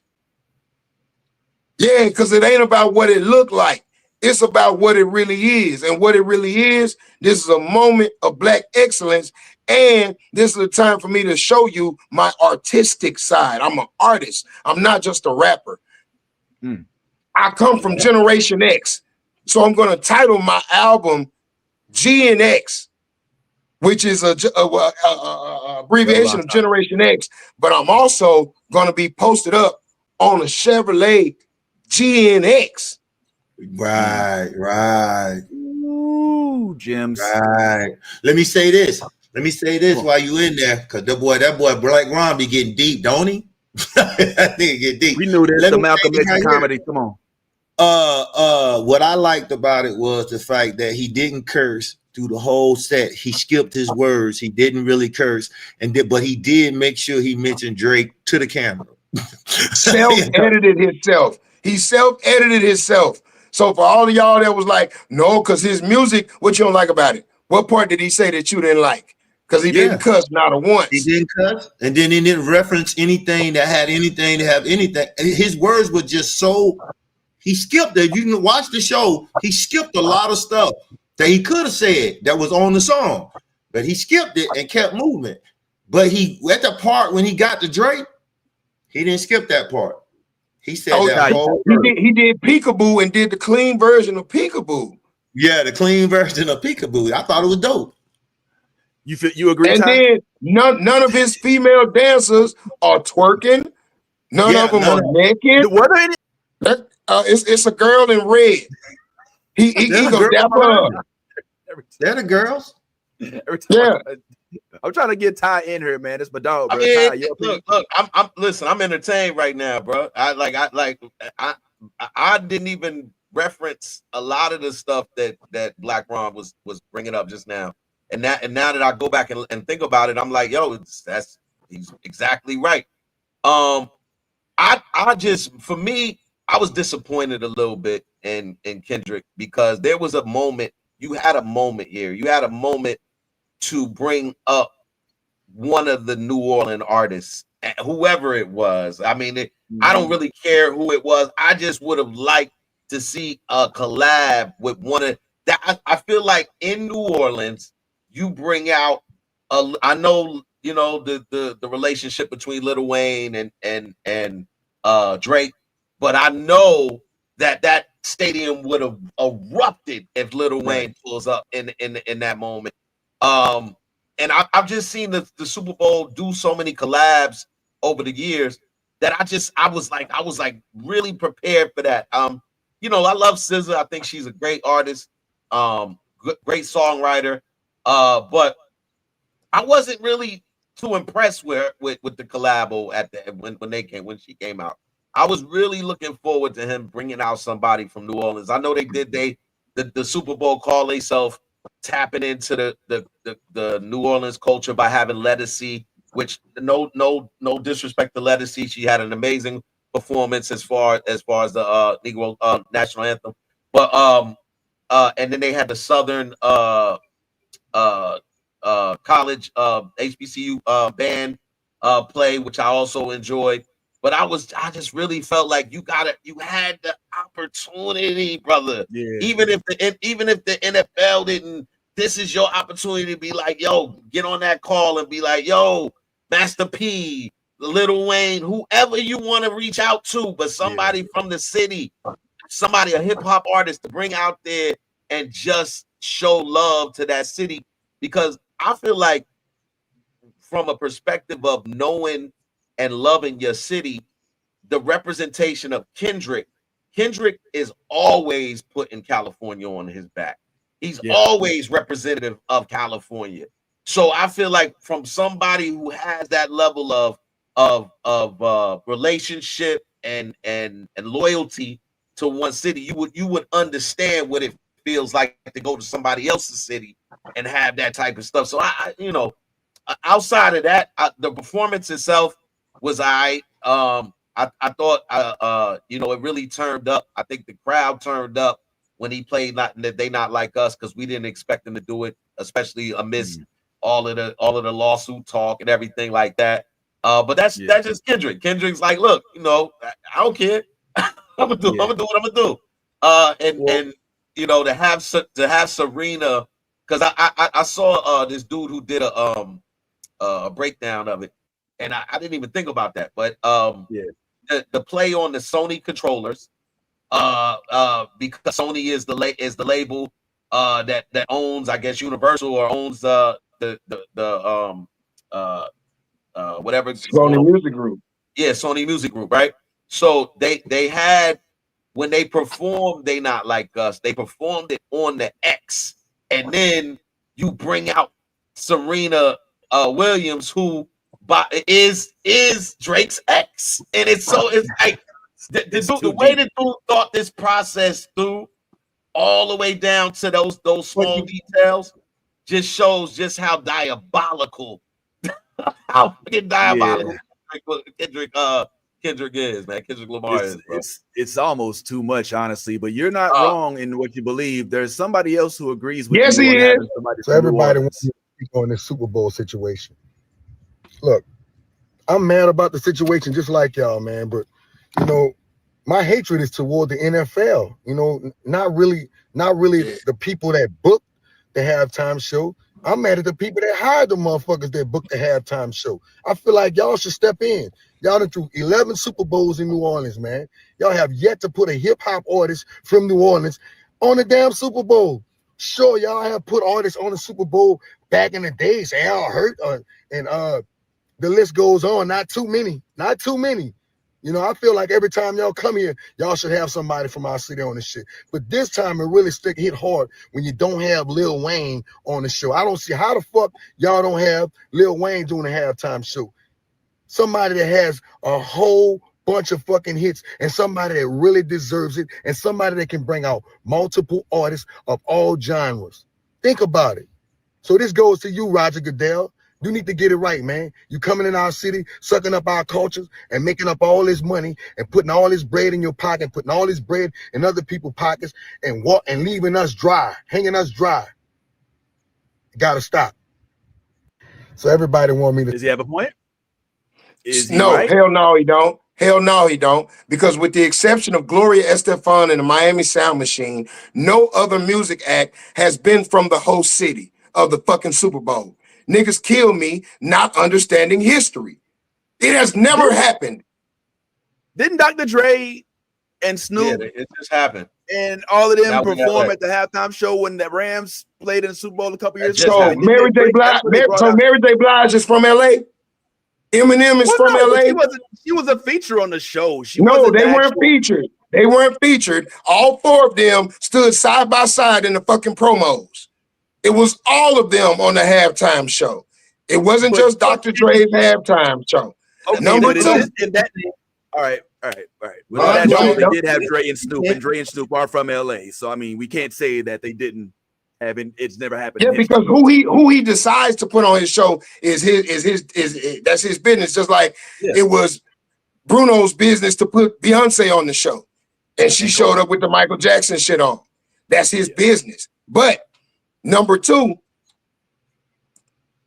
Harry Connick Jr., Lettucey, John Baptiste, Trumbo Shorty are all from New Orleans. Every other musical act that performed at the Super Bowl are all from New Orleans. So they didn't give New Orleans no slight.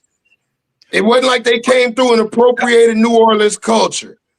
They also you're right about that. You're right about that, Black Ron. But that was all pre-show. That was all pre-game. Right.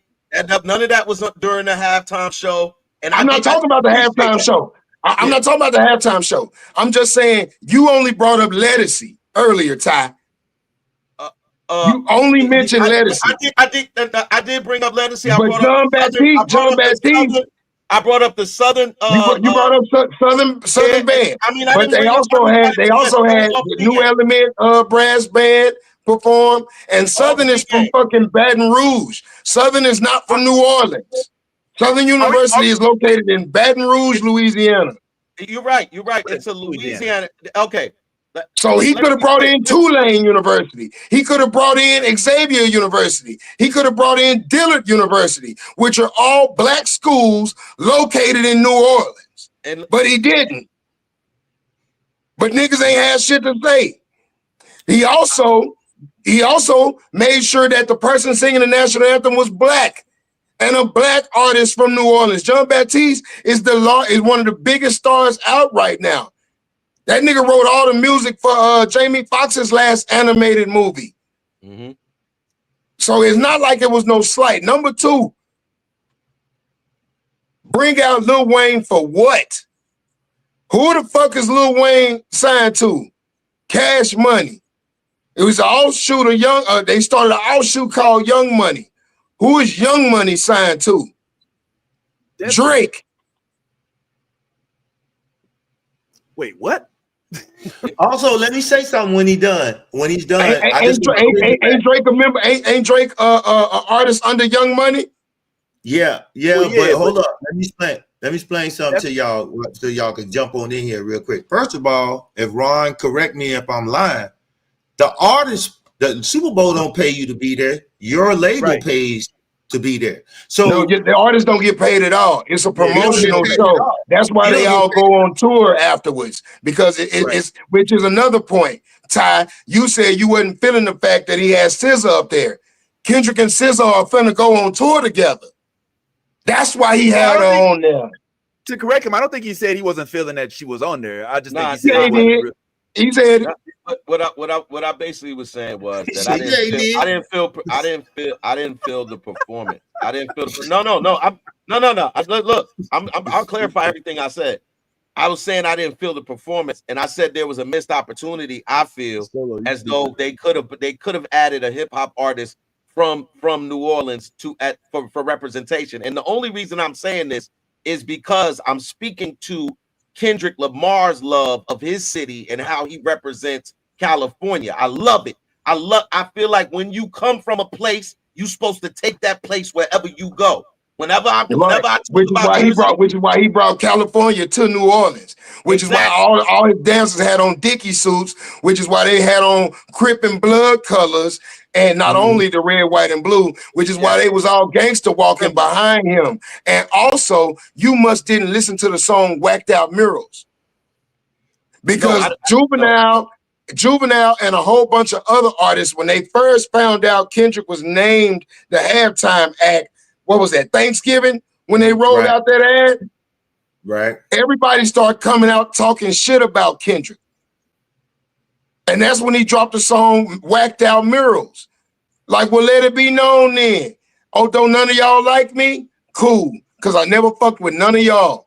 So why should he turn around and then do a gesture of brotherhood and fellowship when niggas just got through running his name in their mouth just last Thanksgiving? Yeah, because and who is this specifically that was running their mouth? Was it Juvenile? It was Juvenile. It was Master P. It was a lot of artists that were signed to those two labels that were talking shit, and that's the reason why. Soon as Kendrick got done doing the pop out, Amazon gave Lil Wayne Louisiana Live. Y'all forgot that. Y'all forgot Lil Wayne went right there to that same venue, the Caesars Superdome, Packed out the whole stadium. They gave him his whole catalog. Didn't they give him the key of the city? By Master P gave it to him. Master P came out and gave him the key to the city, even though Master P and Baby have always talked about how they were at war and at odds with each other. And they were shaking hands on that stage. But did he bring currency out? Nope. Well, okay, so here's the question. The real question is, and let me just say this as a preface. Yes, Kendrick, within his right, when they give you the keys to the stage, you can do your performance as you see fit. But can we at least admit how dope it would have been to have seen some New Orleans participation within the halftime show itself, specifically with regard to the artists that are performing? Like how much that would have meant to the city of New Orleans, like to show at least I would have been like, he did something. I can't speak for everybody else, but what Ty's about to say, well, I might feel like, yeah, at least there was consideration. Like, yeah. So if he'd have had Big Frida playing the role that Samuel Jackson played. No, because then it takes away the terminology, the whole Uncle Sam and the multi. No, that actually would have been some brilliant imagery. Because that's exactly what America is trying to do to black men. Especially with Trump. Yeah, Trump might have left. Trump might have got him out of seat and left. He like, you don't just reach out and then they say yes. Like he has to be like, yeah, okay, I want to do a song too. What industry is not relationship based, Vince? But you don't just fuck with people you don't fuck with, Ron. You know that. It's no, but exactly. You don't just fuck with people that you don't fuck with. So why would y'all expect that nigga to have niggas on the show that don't fuck with him no other time in life? That's probably the best point you've made this far. That's the only that makes all the sense. That point makes sense. Ron. You educated me, Ron, because I didn't know that the beef between between them was that deep. I didn't know that there was like. Now, if a nigga, even not even a hip hop artist, if you even did an R&B artist, pop artist, whatever, from New Orleans to play at the Super Bowl for the halftime show, Harry Connick Jr. is everything New Orleans. I give that dude that. I've always liked Harry Connick Jr. He has that representation of the jazz side and definitely the cultural side of New Orleans down packed. So when he came out, did the dance, you know what I'm saying, do what Harry Connick does. Get the crowd hyped with the band. I loved it. But I would have still liked to have seen some representation on the actual halftime show with some New Orleans, or not even New Orleans, but just Louisiana artists. That's all. You seen Juvie put his own foot in his own fucking mouth. What's that? Because clearly, watch the opening ceremony with all the bands and watch them play Back That Ass Up. And they could have had Juvie out there. But since I'm talking to you, Roger Goodell, y'all fucked it up. And they was like, and Juvie's not going to be on the show? Yeah, exactly. Let me make a point real quick. You said Goodell should have made it. No, that's not how it's done. When Jay-Z made the decision to put Kendrick on that show, the first thing you have to take in consideration that if you're gonna have this artist who's paying to be on that stage, he's not gonna be on stage with people who don't fuck with him. To go to the point with Ron, they don't fuck with him. If they don't fuck with him, how the NFL gonna force you to fuck with him? You gonna tell them? Hell no. They said, all right, Kendrick, it's your thing, what you want to do. And my second point to Ron, why am I gonna call these niggas and they ain't never called me? But shit, not nothing. And then you talk shit when you heard Funky gonna call me as soon as he see this. But you don't fuck with mine? You don't fuck with mine? I see you guys on the bunch kind of talk about know All right, let me say this in closing to wrap this part up. I don't think that me and Ty specifically were speaking about Kendrick making this not work. I think that we were a little just kind of taken aback that when the decision was made, just like the folks in New Orleans was like, damn, New Orleans, and we're not that Kendrick was made. But given everything that's been discussed, a little bit of baseball update, if we can do all that within 30 or 40 minutes or so. So does Jalen Hurts belong on your black quarterback Mount Mushmore? Start with Bad Tide. We'll go over to Solo. Then we'll go to Black Ron. What say you, homeboy? Jalen, Black Mountain Rushmore, yes or no? Yeah, I mean, I feel like you have to at this point. When you get to the Super Bowl, and have two great performances, by the way. You came up short against the Kansas City Chiefs, who at the time would have been considered the best team in the NFL. So I think he's an elite quarterback. What he did in this Super Bowl, I think showed just how elite he was. I mean, when you see a guy who had pressure on him multiple times throughout the game, and somehow, some way, found a way to get out of that most of the time. Who threw for 77%, completed 77% of his passes, ran for a touchdown, and threw for 2. I think when it comes to when you start talking about black quarterbacks and Mount Rushmores, that's a short list. You got Warren Moon, that you would put up there on the Mount Rushmore of black quarterbacks. You got you got to put Donovan McNabb up there, regardless of whether or not you hate him or not. You know what I'm saying? The list starts to get shorter. But you got Doug Williams because he was the first to do it. And I mean, you could go far. You could go back to damn. Is that it? I mean, as far as like when you start talking about you said Mount Rushmore. Now I can talk about great quarterbacks, but we talk about you got literally about 4 the ones I named. Because outside of that, I'm just think I want to think for a second. Okay. Is Russell Wilson black? No, he's black. Wow. I don't know. Is that her 4C? Definitely not. Definitely not 4C. That's me. Let it go out right. You know what I'm saying? I don't know. Go ahead. Plus, I don't feel like he won that Super Bowl. I feel like that defense won that Super Bowl. But nonetheless, yes. What? Did you see the whole game? Yes. He could have handed that ball off to Marshawn. Yes, he should have, absolutely. So yeah, I would put he could have right now on the Mount Rushmore. Yes, Jalen Hurts has his face on the Mount Rushmore right now. Okay. Solo? I only have one name. I don't put none of them other niggas up there. I'm sorry. I got one name, Doug Williams. Because you have to, Doug Williams, he won 1 Super Bowl, right? Correct? Yeah, first black man. Super Bowl. First black man to do it. And to me, because you won a Super Bowl, you know what I'm saying? After he won it, you have to go higher. Now, say he go next year or the year after that and win another championship. I'm putting him up there. Until then, there's only one person on that mountain for me, and that's Doug. Because Doug, everybody went against him. They called him a nigga as he was walking in the stadium. Yeah. They was calling him names that you would not remember. They wanted him to be off. He got death threats and everything, and still walked out there and won.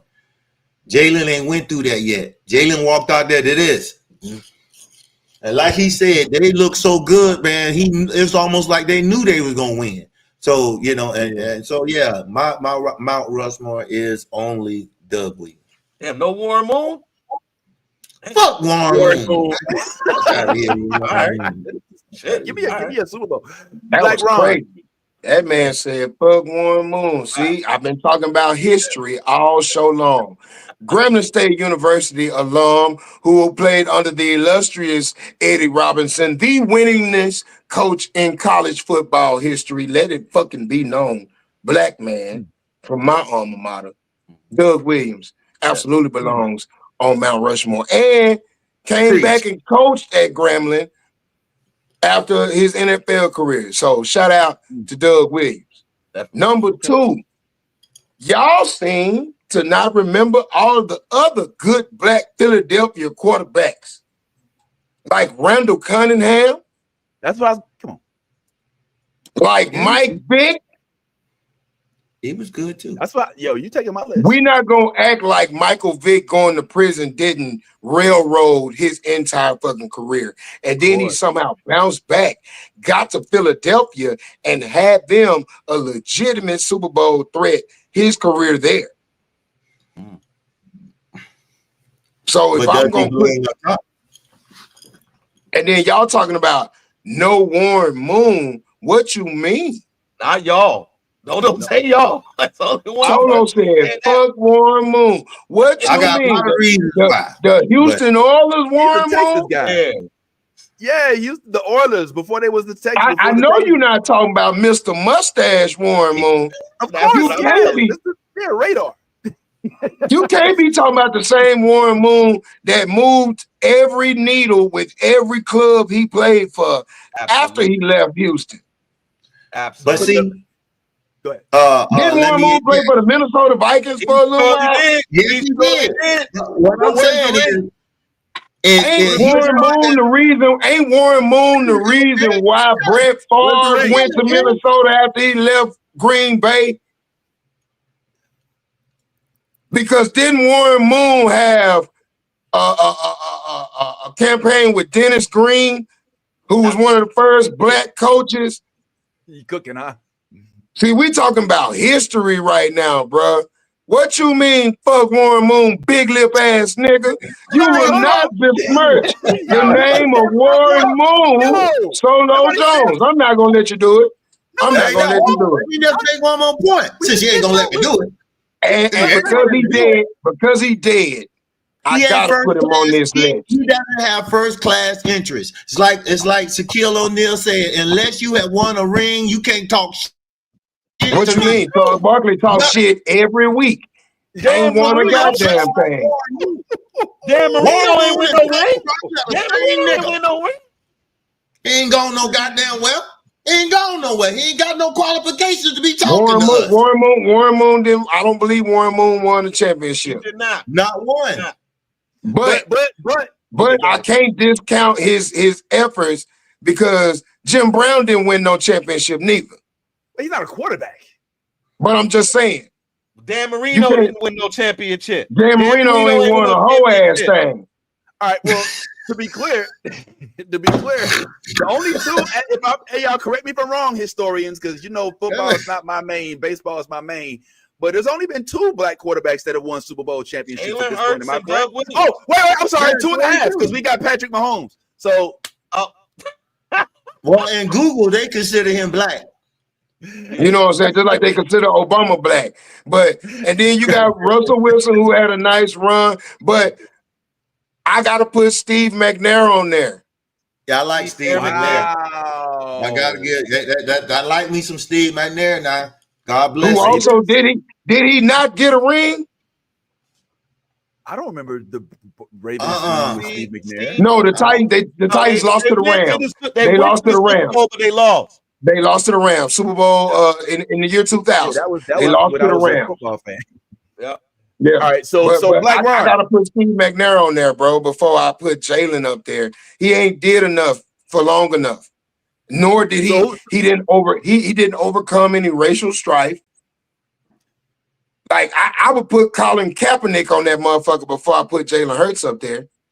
We had 8 black quarterbacks who played in the Super Bowl. Only 2 have won. Well, who are they including Patrick Mahomes as one of the blacks? No, they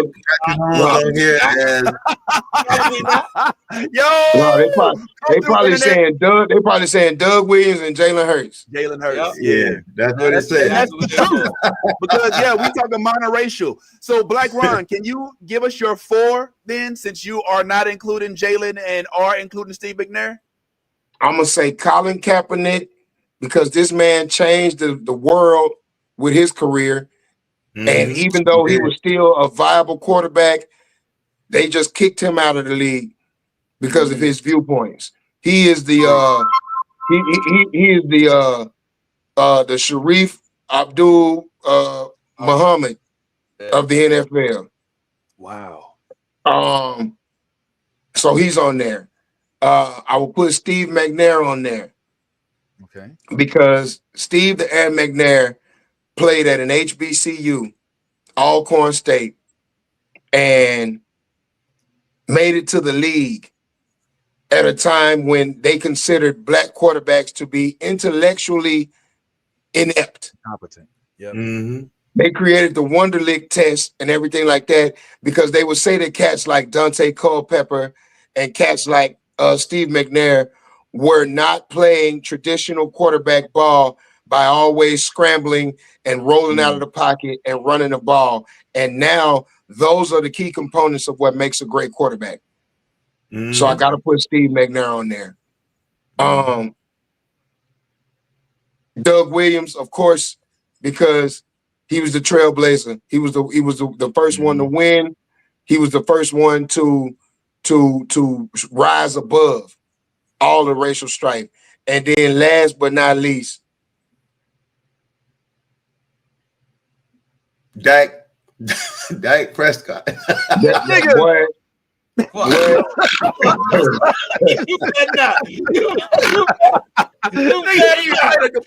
better not, man. Nigga, I'll say Quincy Carter before I said Dak Prescott. Hey, boy, you wrecked the room with that one, boy. You told some shit up. I'll say Teddy Bridgewater before I say Dak Prescott. Come on. We're waiting on number 4, Ron. Number 4. Number 4, I'm going to say Cam Newton. Woo! Okay. Speak on Cam Newton was the first 6'5", 225+ pound quarterback that was a black man that was grabbing the ball, tucking it, running niggas over. Running niggas over. He was the first quarterback that was not only not shying away from contact, because the thing I love about Ben Roethlisberger and Brett Favre is them white boys could take a hit and jump right back up and talk that shit. But Cam was not only taking hits, he was initiating contact, helmet to helmet, running niggas over. And now in this day and age, you can't even hit the quarterback too hard. So and they hated him for celebrating the way he would celebrate, dabbing on them folk, ripping his jersey, old Superman. They would hate that. So all 4 of my picks are men that changed the game both culturally and athletically. Dig it. I like his top 5. I like I like the Mount Rushmore for Ron. Mine, I actually have 2 of his too. For mine, I'm going with the obvious. I think we've all got Doug Williams as our is kind of like our denominator, right? I mean, because there wouldn't be nobody if he didn't show us what's going on, right? So Doug Williams obviously came through, and obviously he's the Jackie Robinson of. I mean, not necessarily because he wasn't the first black man in the league, but in terms of being the first black quarterback to not only be a black quarterback, but to have success and to show the league that look. Because that was when they just thought black men were just animals and you just put them on the line and let them mess up their heads and they have no intellect, so they can't be behind the center. So respect to Doug Williams. But then I'm going to go ahead and move forward to Randall Cunningham. And the reason I got to say Randall Cunningham is because I believe Randall Cunningham changed the perception of a quarterback. It was the first time I saw a non-pocket passing quarterback with Randall Cunningham. And he did it in a manner that didn't make it so that he couldn't win when he wept the pocket. Like at that time, we're talking about at the height. This is when I think Marino was still in the league. We're still dealing with John Elways. We're still dealing with we were dealing with Troy Aikmans. We was dealing with Emmitt Smiths. Yeah, we was dealing with Dallas. And at the time, he got Randall Cunningham was like, I'm gonna go ahead and go outside the pocket, and he was criticized so heavily for it. Like I don't know if y'all remember the coverage. Like they hate the news sportscasters hated that Randall Cunningham wouldn't just sit still and pass the ball, but he refused, and unfortunately, he didn't have Super Bowl success. But I think black quarterbacks were like, I can do that. You know what I'm saying? And which brings me to my next pick, which is Michael Vick. And I think Michael Vick, as we said, was unfairly treated for those dogs and all of that other stuff. And he took the game because he was not only a non-pocket passer, a scrambler, but he was accurate as shit. And he was fast as hell. You know what I'm saying? Like do you remember seeing those commercials with him throwing the ball like all the way across the field? Like Michael Vick, he's a lefty. You know what I'm saying? So you got to give him that credit. And he had to face adversity that frankly was dumb. And for him to now come back and to be coaching as a head coach of a college up in Virginia, I believe, I think it's pretty cool. And then finally, I told you a couple of mine were just like Brian's. I'm also going to go with Kaepernick. I got a poster of Kaepernick here. Kaepernick's the reason why I stopped watching NFL for a few years. I saw the way the NFL did it. And that's another reason we ain't going to get into this. We ain't got time. Another reason why I was upset with some of the people that showed up on the NFL on the Super Bowl on Sunday, because there's a lot of people that was like, oh, shut up and, keep politics out of, and all of a sudden, I love that Colin Kaepernick. And you can sit there and argue that, he wasn't starting at the time. He was just trying to get attention. So he kneeled down just because he would, but it don't matter. He chose to take a stand.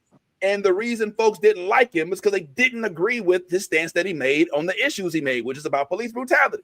So I say Doug, I say Randall, Vic, and ultimately Kaepernick. And that is on my Mount Rushmore. I think we had a pretty good selection for all of us with our Mount Rushmore. Boy, you showed off that college degree right there, baby.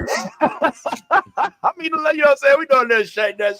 Shout out to FAMU and this bitch. I'm an HBCU motherfucker. You ain't the only one. All right, so anyway, but Ryan got a master's degree, so I can keep it up. No, he don't. I got a master's degree worth of debt. I owe money like I got a doctorate. Goddamn. Hey, more money, more problems. More money, more problems. The trophies. All right, guys, we don't have too much more time. But I figured in the little bit of time we have left, I'm not the biggest on basketball. I can't wait. I cannot wait. I'm so happy right now that the Super Bowl happened. Why do you think that is? Ty, do you know why I'm so happy?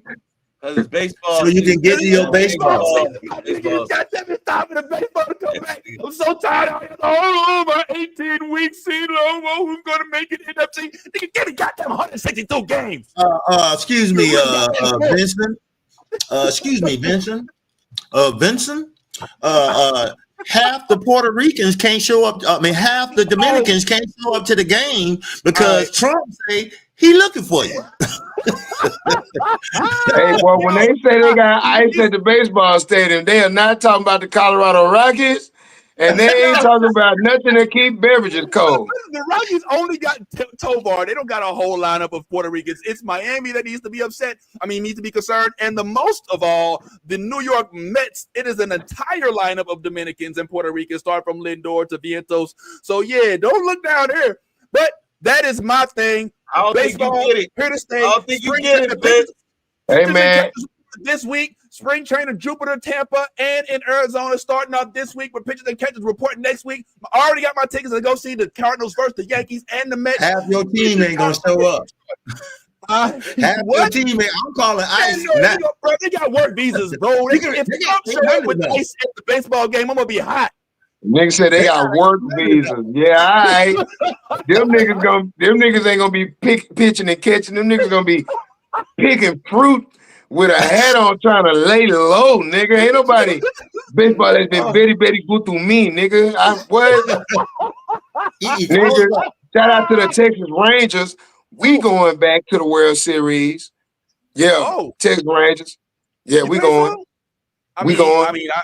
I do remember back when we, as the Cardinals, spanked y'all in the World Series in 2011. This nigga talking about we as the Cardinals. I'm sorry. When did you move to St. Louis? I'm from St. Louis. Just live in Florida. We've been over this. Oh, yeah, it's been a minute. We ain't worked together in a little bit. You know what I'm saying? I know it's been a while. But yeah. Man, I know you ain't still no Mark McGwire fan. I know you ain't no Cardinal fan because that white man was juicing up just so he could beat a black man and turn himself into a white man. First of all, I think Sammy Sosa doesn't identify as black. He identifies as Dominican. So that's why he turned himself Michael Jackson white, because them Dominicans be Papi, I know black. Papi, I know black. I know black, I Dominican, yeah. But no, not Mark McGwire. But yeah, I can do Ozzie Smith, Vince Coleman. I can definitely do Willie McGee. I'm definitely down with Albert Pujols, Yadier Molina. Even we can go back to Bob Gibson and Kurt Flood. We can go back Albert Pujols. You throw Albert Pujols in there while you was running out black men. I just want to point that out. I wasn't running out black men. You were talking about Mark McGwire. I was talking about Cardinals. Hey, Ron. Don't slander me, homeboy. Ron, notice that man didn't mention nobody from the present team. This nigga is mentioning niggas from 10 to 15 to 20 years ago. That nigga said Ozzie Newsome. I said who? He didn't mention one present player. He was like, well, I could do Ozzie Smith. Nigga, Ozzie Smith ain't played baseball in 20 years. He ain't ever mentioned. Talk about some niggas that's played since Barry Bonds won the home run title. Name some Cardinals since then. I said David Freese, but if you want to talk about this year, our guy is Mason Wynn. Our hope y'all got Jordan one guy. Walker. There's 90 niggas on the team. Y'all got one guy. Scott, Alec Burleson. We got Michael Ciani. We definitely got a good chance with Wilson Contreras if he stays healthy all season instead of getting his arm broke like he did last year, then getting his hand broke after he comes back from the IL. We definitely still got Nolan. Nolan. No, you don't. Let me not speak. Let me say Nolan's on the top. You might want to hush. You might want to hush. All right, we got Nolan Gorman, not Arenado. All right, we gave Paul Smith to the Yankees because y'all needed him because y'all, who knows what's going on there. And we got Newbar. You know what I'm saying? And then, if we can get some contribution out of Jose Furman, if Sonny Gray won't have an ERA above 4 this year, then we might have a chance to at least hit 500. But no, we're not in contention. This is a scrimmage year for us. We're in go ahead, Solo. All right, I would take Solo got to. That boy said a scrimmage year. That's crazy. This is a scrimmage year. We practicing on being a pro team. Well, I mean, look, it's not that. We the Milwaukee Brewers this year. Look, I ain't gonna lie. The Rangers, y'all looking all right. Y'all got Nathan Eo, all right, to start pitch. Y'all still got Simeon. They got Simeon. My bad. You still got Simeon. The Rangers, okay. I think the Who Houston Ohtani play for? Who? The Who does Ohtani play for? Dodgers. Ohtani plays for the Dodgers. Yeah. And that team is a team of cyborgs. Even though not many people have talked about how old their lineup is. But yeah, they got. I just want to point out that the Rangers was the first ones to go get them Koreans. We was the first ones to do that. We was the first ones to go get them Japanese and them Koreans. Yeah, and bring them over.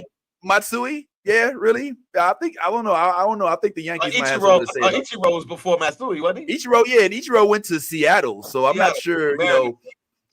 But whole other story. But it's the Astros that I'm questioning right now. Yo, they just got rid of your boy Hayward. Ty. Man. Oh, they got rid of Jason. They got rid of Hayward. Yeah, they just got rid of Hayward, man. So and just release him, didn't trade him. Well, he only had a 1 year contract. We can't never get off under the Astros shadow. As a Texas team, they are the #1 Texas team. I mean, the Houston Astros had Nolan Ryan first. Yeah. He left them to come to us after they decided he couldn't do it no more. And that's why the no-hitter that he pitched with the Texas Rangers means so fucking much. That's why it outshines the other 5 that he did with the Astros. But look at how old I'm sounding, talking about Nolan Ryan pitching 6 no-hitters and shit. You know what I'm saying? But look, let's keep it real. The Rangers ain't trash. I honestly don't understand it. Y'all were just in the World Series this decade. So it's not like you're trash. It's just that it's so up and down. Like you go from like being the best to being the worst, and I don't understand that. Like that doesn't make any sense. If you look at the Dodgers, these motherfuckers are the best team, and I would not be surprised if they won again this year. You know what I'm saying? Because in the offseason, they reacquired even more tools. Like their pitching squad. Have you seen the Dodgers pitching squad? Like Ohtani is just featured on the list. You got Yamamoto. All right, you got Blake Snell now. Okay, now you got also closing Tanner Scott. Are you outside your mind? They still got Trinan. Trinan was in the World Series. He was lights out. So I just don't know. The only thing that the Dodgers could get defeated by is their own injuries. Like it kind of happened before when Mookie Betts got hit and Freddie Freeman. I don't know if Freddie Freeman's going to be the same Freddie Man, Freeman. I think they injured that nigga on purpose because his name was Mookie. And now since Mookie Blaylock, has there been a nigga named Mookie in professional sports where they force you to call him Mookie? Like that's not his real goddamn name, but you got to call that man Mookie. Okay, all right. Let's not forget Mookie Williams was the one who hit the ball to right field that went under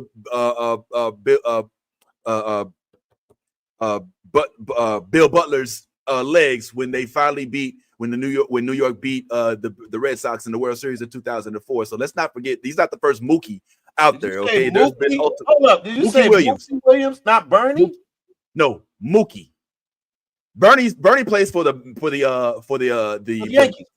Yankees. He's an outfielder. Mookie Williams, huh? Mookie Williams. Yeah, I feel like that's some information. Black. I feel like that's some information only you know. No, everybody knows Mookie. Meaning nobody knows. I'm saying, I'm not gonna lie, bro. I sat back and got quiet because I was like Mookie Williams. Yeah, nobody knows who the hell Mookie Williams is. Everybody in Boston knows Mookie Williams because Mookie Williams is the reason why we know who why the fuck would a black man go to Boston and make people call him Mookie? His name is he didn't play for Boston. Okay, you know what? Never mind. Mookie Williams, they beat Boston. It was oh my god. I always forget his name.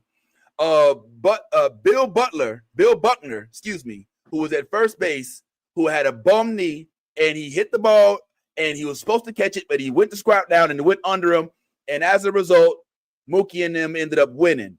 And I'm just saying, like, that's baseball history. Play for?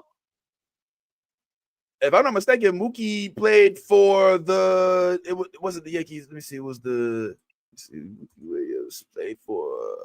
Yes, brother. So he was with the Mets. My bad, not the Yankees. Yeah, I was about to say, because when you said Mookie Williams, I'm like, there's no Mookie. You got Bernie. Yeah, no, my bad. The Mets. It was one of them New York teams. So yeah, the Mets. But anyway, that's a long time ago. I ain't been on the Yankees ever since Mariano Rivera left. Yeah, that's. Shout out to Panama, my old lady Panamanian. So I gotta send love to all the Panamanians. Mariano Rivera was cold. Hey, all right, fair enough.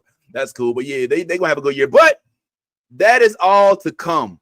The next few weeks are going to be baseball ridden. For right now, we still have more to talk about as it pertains to other stuff like basketball. So on the way out, why don't we go ahead and chat as to what all you think that's going on in the realm of basketball, guys? I know that there was an exciting trade as of late where Luka came from your state, Texas, to Los Angeles, traded for Anthony Davis, and it already looks like the folks in Texas may not necessarily be so happy. Obviously, they ain't happy with that trade because Luka was the guy, right?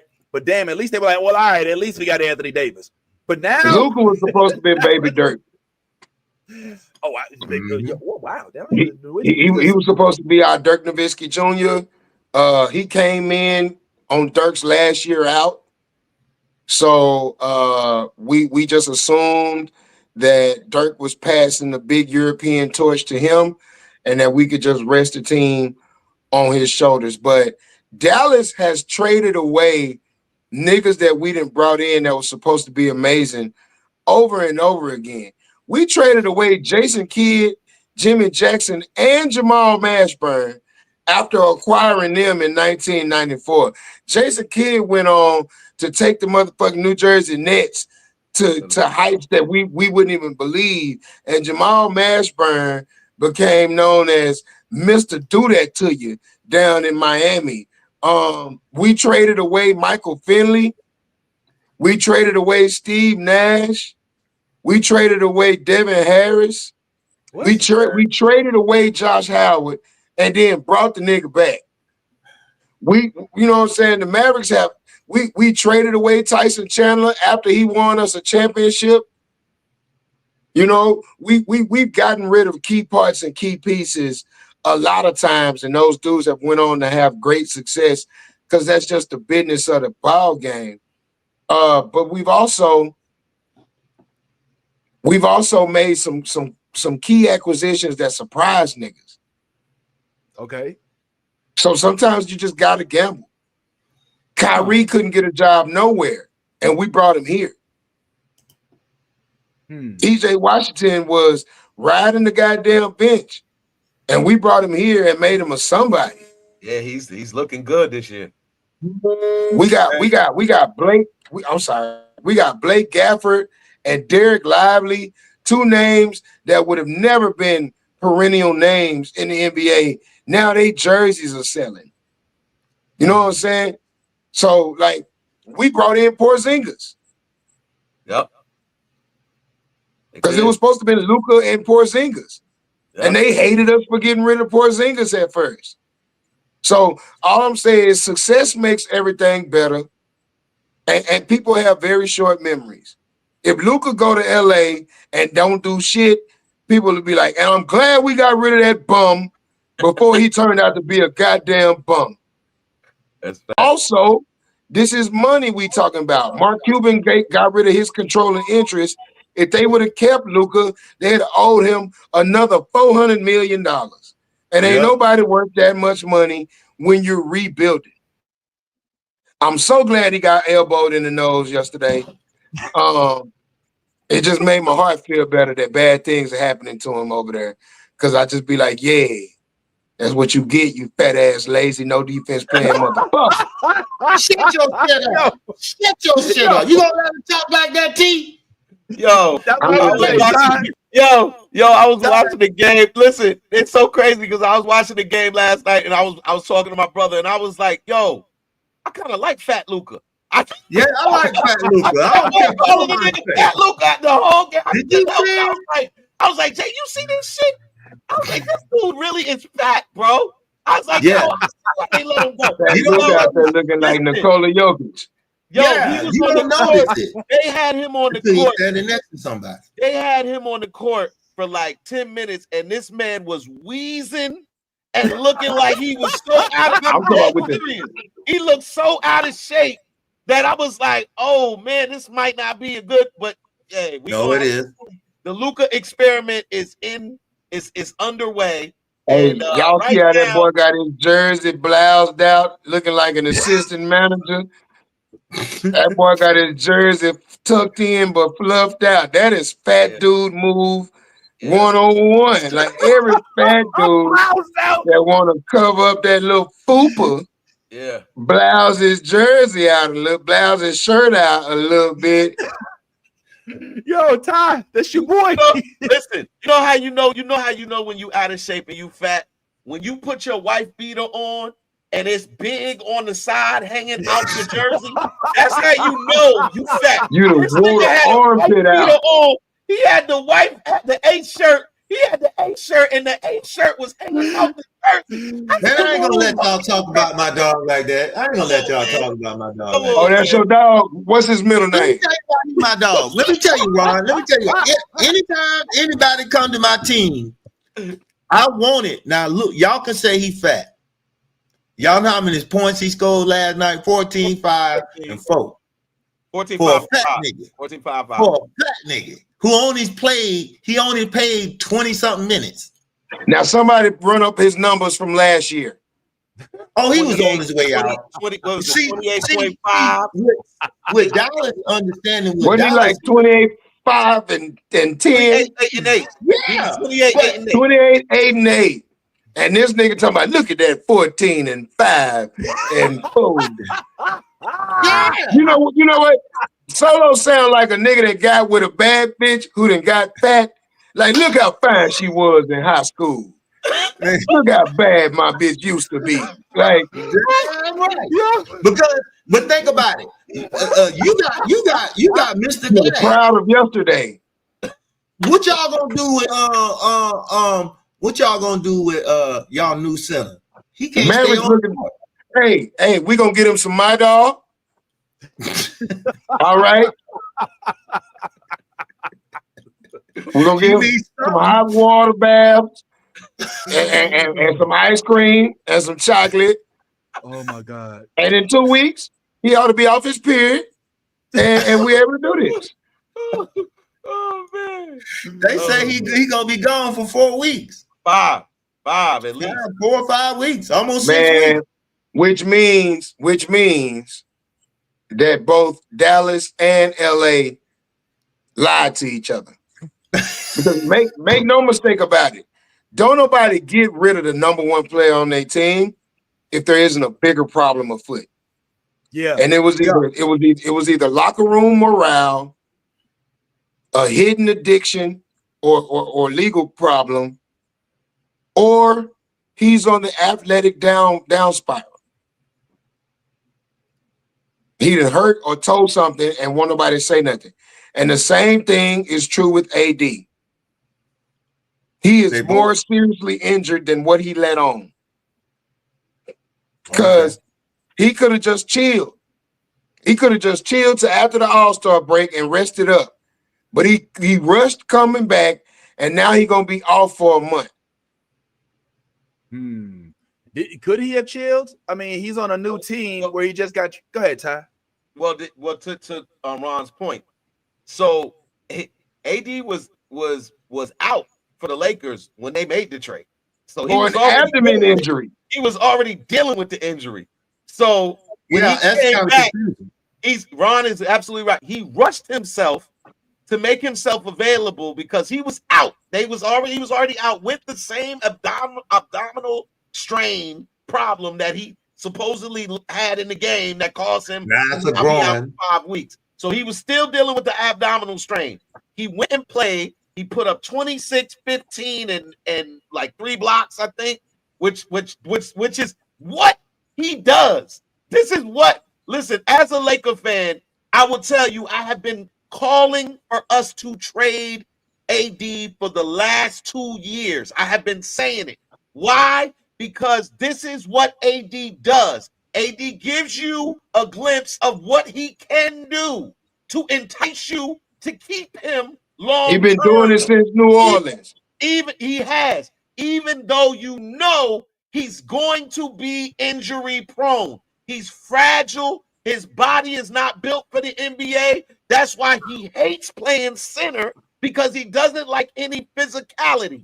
He would rather play the 4 and be on the wing shooting threes and shooting. He does not want to have contact.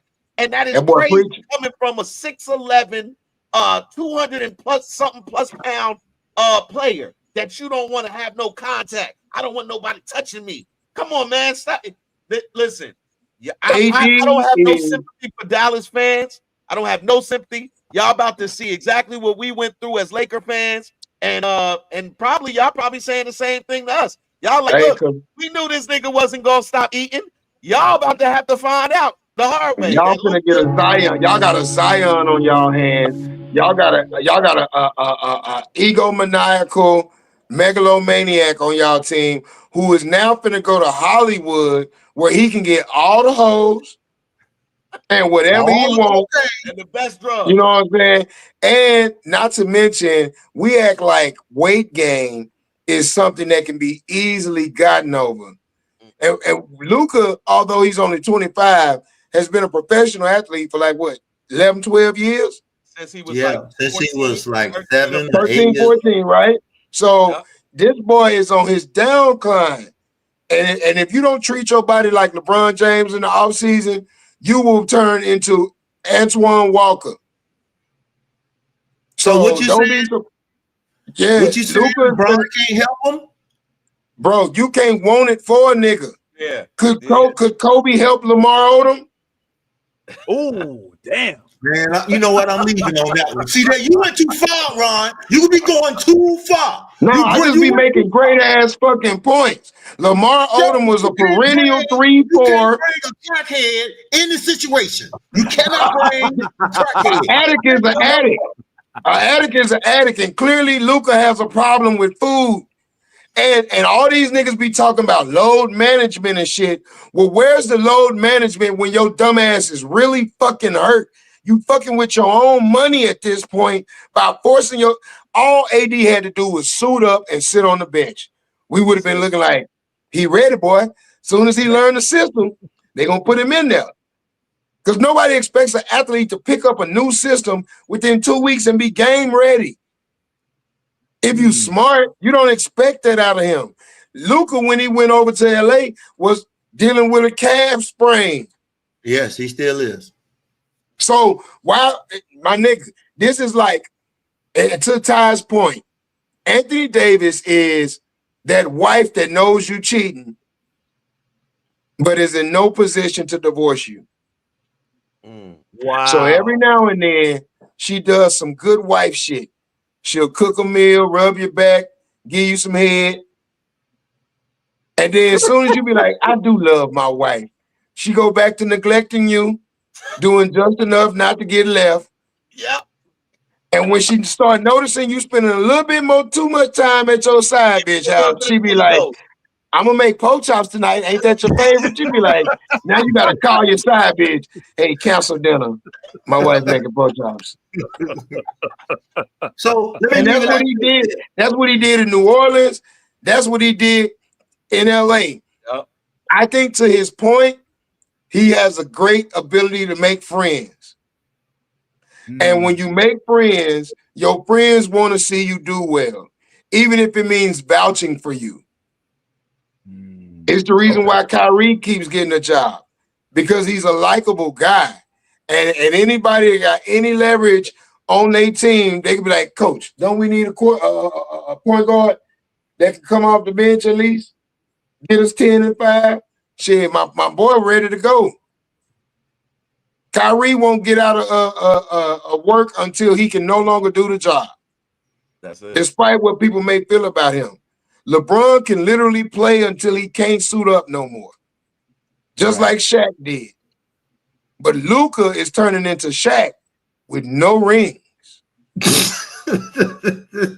How? Yo, but what I'm saying is, let me ask you a question. Hypothetically speaking, Lakers go to the finals. You see them winning this year?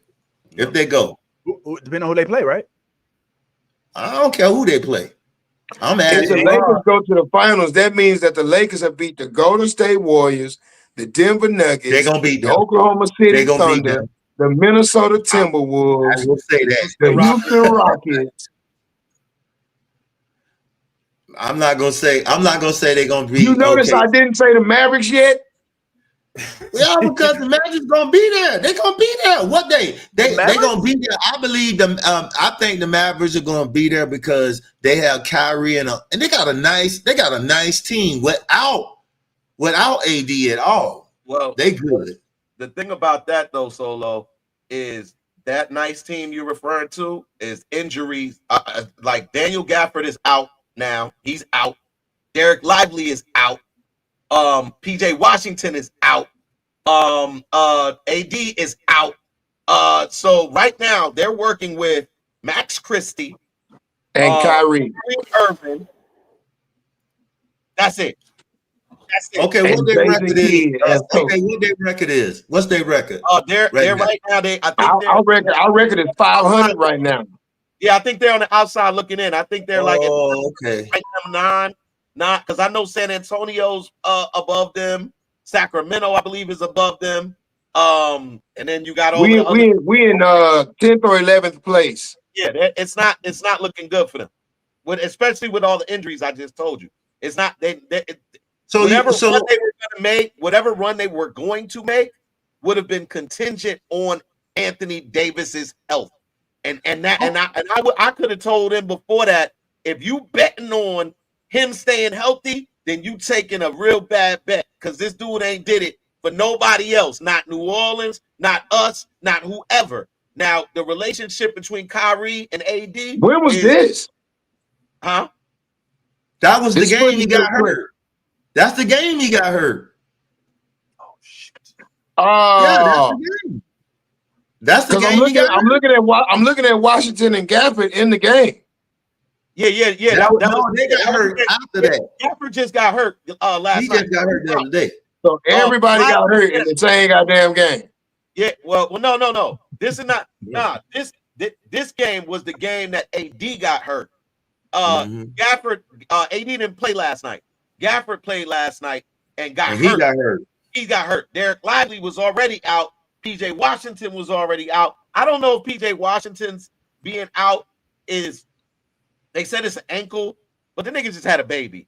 And what I've noticed is these NBA players. Oh, that's like Coach, my ankle hurt. Excuses now. They'll be like, look, I suddenly feel sick. They'd be like, you just found that out 10 minutes before the game? Yeah, man, I just got sick. And then on the injury report, it says, must be the trophy. What's wrong with him? It just says, must be the undisclosed illness is out for the game. Like, what? Out for the game, personal reasons. I've been seeing some of the weirdest shit as a nigga fan. stay home to argue with his old lady. Oh man. Fuck the game. Fuck the game. I ain't going to the game tonight. Yeah. Trina trying to leave me. Yeah. But let me say this. To T, let me ask you a question. So let's just say, because you know you got the All-Star coming up. There's going to be some time to heal. That's why everybody like, it's some time to heal. Once the All-Star is over with, you may be 2-3 weeks before one of those players will be coming back. I still say Dallas is still in there. There's too many games to lose. Not in the West. Like, you got to understand, this is not the East. The West is way different from the East. When you got teams like OKC, Houston, who by the way are young teams. With young teams, you don't have the same level of injuries that you do with older teams like the Mavericks and like the Lakers and stuff like that. LeBron is one injury away from missing 2, 3, 4 weeks. Y'all see, he just tweeted his back last night. Injury away from being. He messed his knee up. He messed his knee up. Yo, all of those teams are older teams. If you're not already up in the hunt right now, because teams like Golden State just got better. They're now on a win streak. Jimmy is bringing all of that together. They looked marvelous last night against the Bucks. We all know what playoff Jimmy do. Yep. So the standings right now for the West Conference right now, the Mavericks is at 8. Yeah. And so they don't came up because they was 9. Now they standing as 8. So I'm looking at after the about 6-7 more games after the All-Star, you gonna get your players back. I don't see where y'all think the Mavericks can't beat. You think the Mavericks can't beat the Clippers and get up in there? You don't think so? All right, so Solo, it'll be way more than 6-7 games because in the NBA they play daily games. So, right. So okay, well in a week you could miss 3 games, 3-4 games in a week. So that's what I'm saying. This is not cool for him to be out 5 weeks. That you're talking about him missing that's almost 25 games. That's almost half the second semester. Yeah, the second part of the season. So after All-Star break, it starts the second half of the season. But if you're already injured, like he is, talking about 5 weeks, and Derek Lively another 3-4 weeks. PJ Washington, no, I don't know how long he's gonna be. It's gonna take with him, but they're right now. They don't have the talent to compete with the West with all these injuries. And you still got to stay in shape. You still got to stay in shape all while you injured, which is very hard. Most of them dudes come back from injury overweight and out of shape, and you ain't been practicing, which means that now the team got to reincorporate you into whatever offensive strategies they've been running and whatever schematics they running. All right, and you ain't been playing, which means now your ass got to get back into the rotation of real live game speed. Okay. That's a whole lot to ask for a nigga as you are sliding into the playoffs. I say they're going to make the playoff. I think they're going to make the playoff because I'm just saying, I just look at the team. You said the Warriors. Hell, the Warriors down there in it. They had number 10 and they about to be out. If Jimmy Butler make a move, they may jump to 9. And then you got the Suns, the Spurs, Trailblazers, Jazz, and Pelicans. Okay, but making the playoff, I think, and I'm gonna say it right now. Go on record. Solo said it. I say the Mavericks make the playoff because I'm looking at all the other teams. They may not make it to the championship, but I think the Dallas Mavericks will make the playoff this year.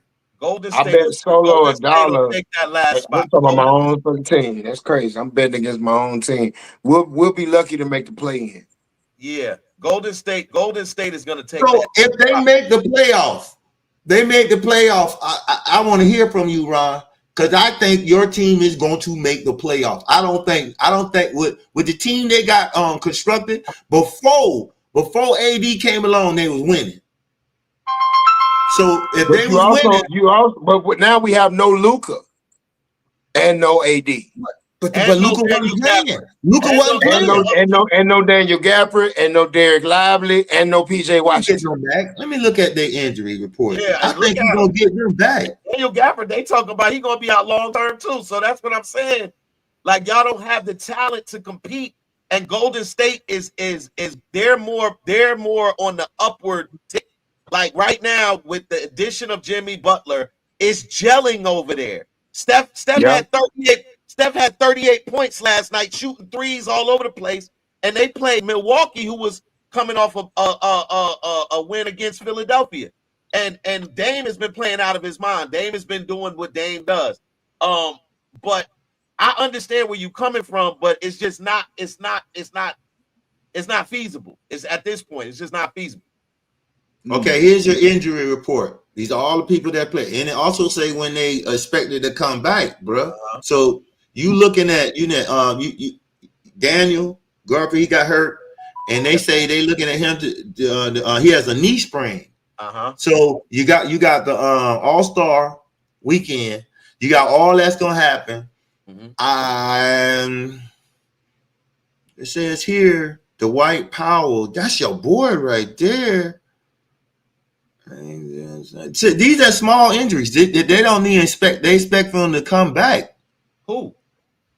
They expect Dwight to be back in 4 weeks. They expect Anthony to be back in 5, and they expect Daniel to be back in 4 weeks. And then they got PJ got hurt too.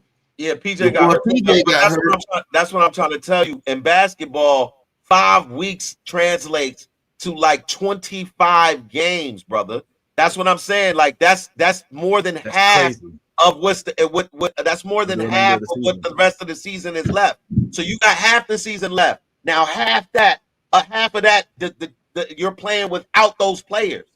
That's what I'm saying.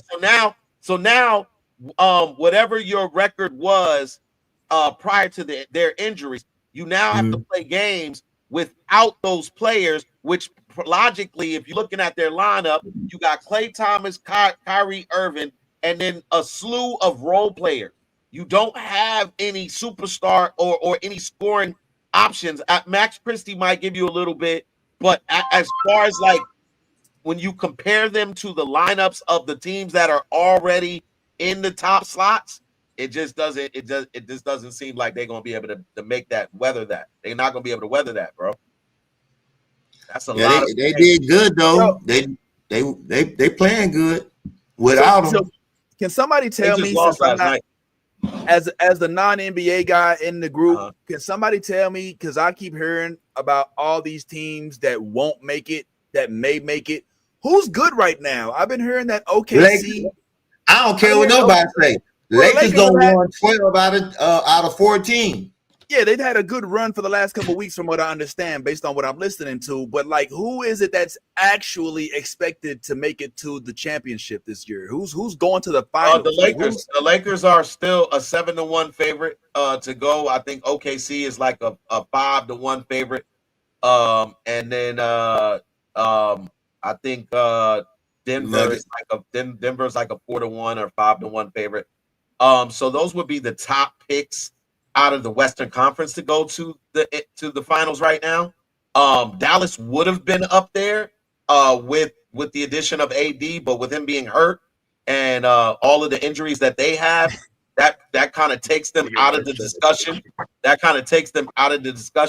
So Why he love? wants to show light skin love. Light skin love. Yeah, he loves light skin love. Don't he? Back, Ron. You just want to show. Why you do Ron like that? Right. He didn't want us to show the picture, his profile picture. Freaking college. It's freaking goddamn. It's Mahomes and Drake. Niggas is having they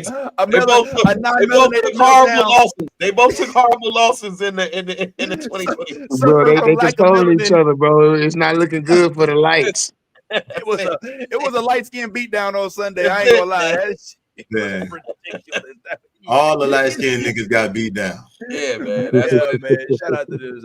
Anyway, we want to start wrapping those up. are the teams who potentially could play for the NBA championship right now on the West side.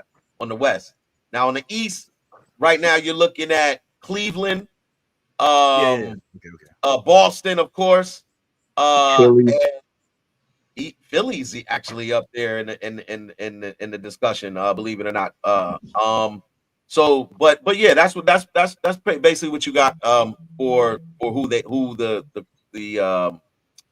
bets who Vegas has as potential play-ins for the championship. Right. All right, last question, and then I think we'll go ahead and get on up out of here because we're starting to approach, you know what I'm saying, the noonday mark, 11 for Black Ron out there in Texas. And we started off saying we're gonna do this for 30 minutes. Oh man. That's 2 hours. So let this be the last question. Last question, and it's NBA centric. Are y'all as NBA fans, and I don't count because I'm a casual watcher of NBA, if that, you know what I'm saying? If the Magic start doing well, I might pay a little bit more attention, which I understand they are doing fairly decent right now for their standards. But are y'all Paulo Banchero? Yeah. You know, I know who Pablo is. What about him? Orlando? Well, look, before y'all have a real deep conversation about people that I'm probably should know about, I'm curious as to your level of excitement for the All-Star game and the All-Star weekend coming up. Now, we kind of broached this subject a week before, but like not including the dunk contest, not including the 3-point, we already talked about that, but the All-Star weekend itself, festivities, all in that, is that still a thing or is not a big deal no more? Because that's this weekend, right? Prostitution, brother. That's all it's about. Like Miss Pat said on her special, it's about prostitution. That's all it's about. NBA players, even NFL players show up all the time to the All-Star. All the NFL players going to show up because especially if they won, they're going to go and shine. I promise you, ain't nothing but girls trying to get laid.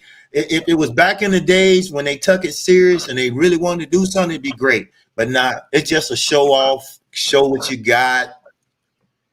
It's not exciting to me. I don't really care for the All-Star, really, personally. And let you know, Solo is talking about 10 years ago. Where is the host city for the All-Star game this year? San Francisco? Ain't gonna be no hoes over there.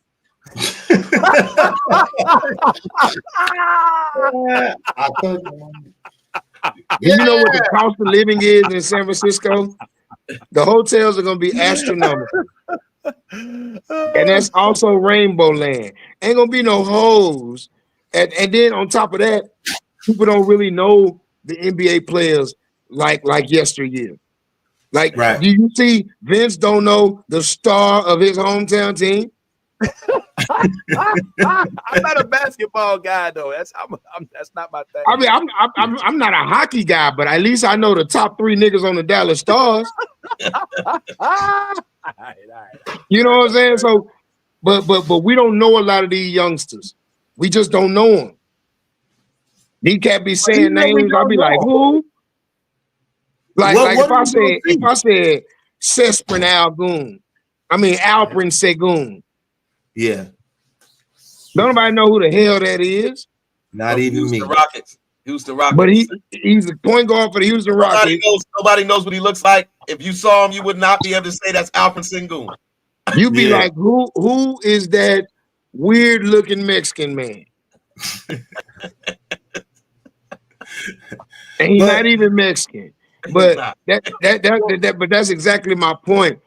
The stars of yesteryear are all old. Russell Westbrook and them, they all old, bro. Then on top of that, this new format in which they pick the teams and shit is ass. Right. The best dunkers don't get picked for the dunk contest. The best 3-point shooters don't get picked for the 3-point contest no more. Everybody want to just sit in the stands and look good instead of doing what the All-Star game was about. The best of the league come out and show why you the goddamn best. Why isn't that happening? What changed? LeBron NIL, James. LeBron James. Social media. Yeah, LeBron James not competing in not one slam dunk contest his whole year is what caused all of this. I'm bigger than the event type shit. Yep. And now we got a league full of divas who don't want to risk an injury by competing in the All-Star game. Wow. So does that mean that it once the LeBron era has passed, if one elite basketball player decides to jump back into the dunk contest, no, they following his precedent. Okay, by that same logic, all the other players should be willing to take a pay cut and go back to the normal pay structure. No, once one nigga get a max deal, everybody in the league uses that as a precedent. Going back to football, the reason why the quarterbacks coming in are going to make way more money than the current quarterbacks is because after everybody get a max deal, now when the next nigga come up for his contract, he want the same kind of deal so-and-so got. Well, why are we having an All-Star weekend if nobody's really if nobody gives a fuck about it? Like I haven't heard any NBA fans. It's about the same reason why we have a Pro Bowl. It's tradition. Yeah, but the Pro Bowl we get that it's not real. Like we like for Pro Bowlers, they're like they don't even have like a real game. It's like a 50-yard game. They're playing flag football. They have a bunch of skills and stuff. It's more the reason he just said. It's for the reason like Pro Bowl. There is it used to be a Pro Bowl game. You remember when Sean Taylor damn near ended who's that Eli Manning career?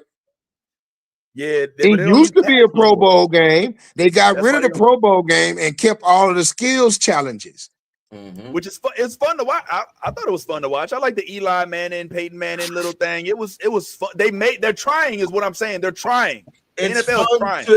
It's fun to a casual audience, like somebody who's just pulling up. It's fun for y'all. For people who come from that dynamic and come from that era where we saw people go out there and really play their behinds off. That's why it's not like those are the. If I'm being honest, you know who still watches NBA basketball? Those people I'm talking about. It ain't these new people. They don't the new casual fans. They don't watch NBA games. They don't. That's why the NBA don't get exciting until May. That is why they do not know who the players are, because they don't watch the games. Because of the dynamic in which the NBA has come since David Stern has been dead, and they let old boy take over. Wow. He started catering to the players. He didn't care. David Stern was a man who catered to the game of basketball. I love this game. Yes, he loved the game of basketball. That used to be the NBA slogan. I love this game. Not I love one player or another. Because David Stern understood that no player is bigger than the game. Not even Michael Jordan. And they hated each other. Anyway, go ahead. So we're at this point now where when you ask about the Pro Bowl or the NBA All-Star game, the NBA All-Star game and the Pro Bowl hold no relevance.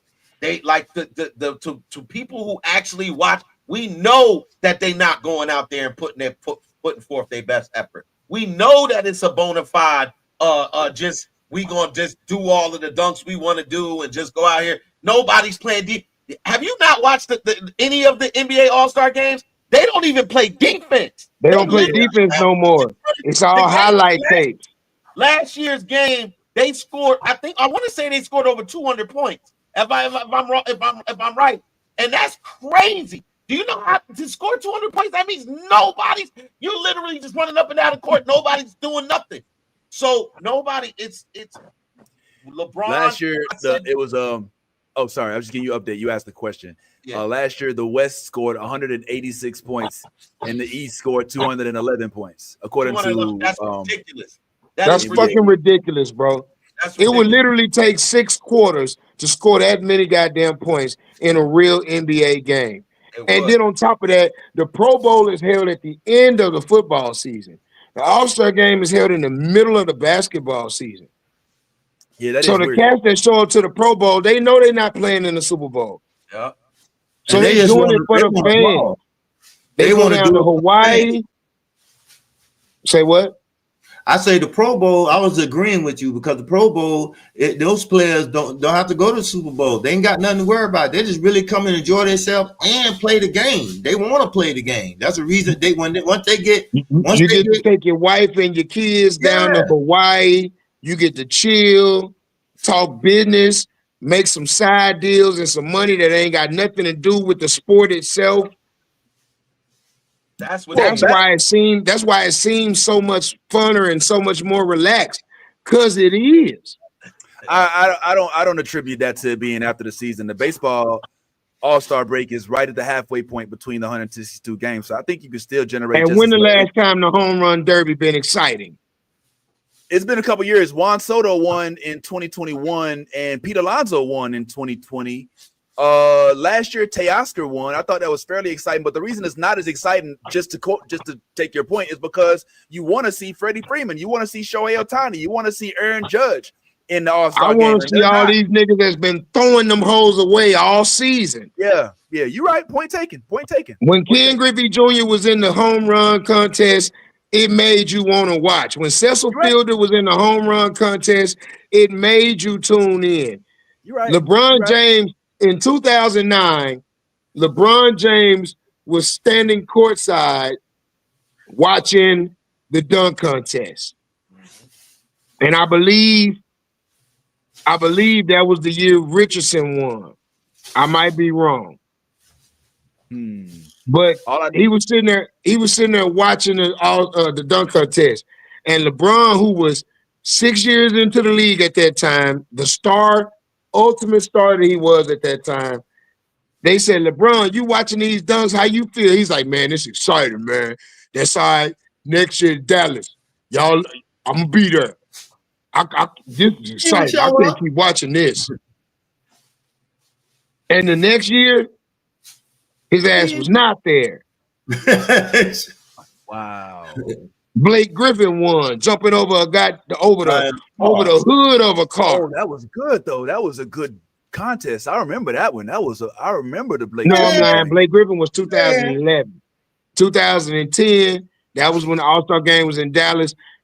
None of them niggas showed up. I will say this though. I want to think back just after like the Jordan era.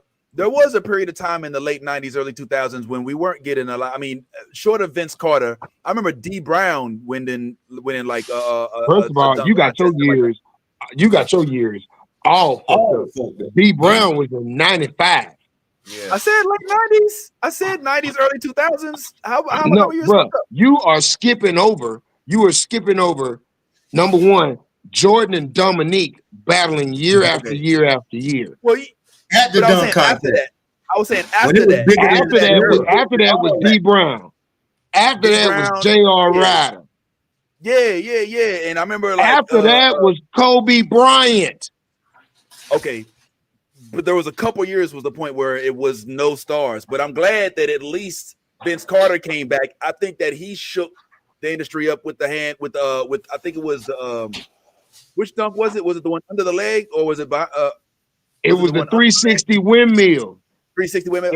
It was the 360 windmill one hand that shook the world up. Then it was to put the elbow in the rim. Through the rim, yeah. Then it was the East Bay. Yeah, but we don't got that no more. Like that era. But after Vince, you had Jason Richardson. Used to play with the Golden State Warriors. He took the dunk contest to incredible heights. Then after him, you had Nate Robinson. Took the dunk contest to incredible heights. He was a new Spud Webb. I thought the White got it before Nate. Who?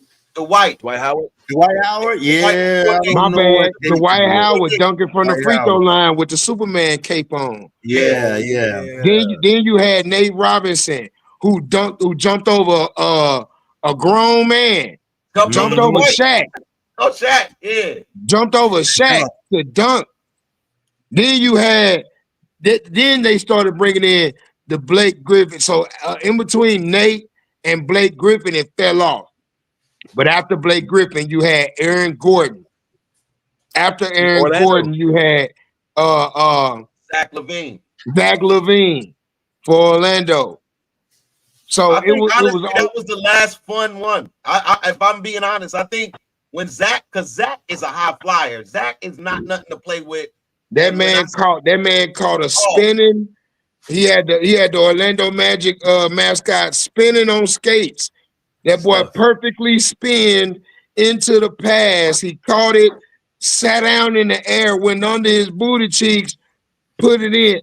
After that, they started doing this shit online called Dunk League, where all of these cats that weren't in the league, Team Flight Brothers and all that shit.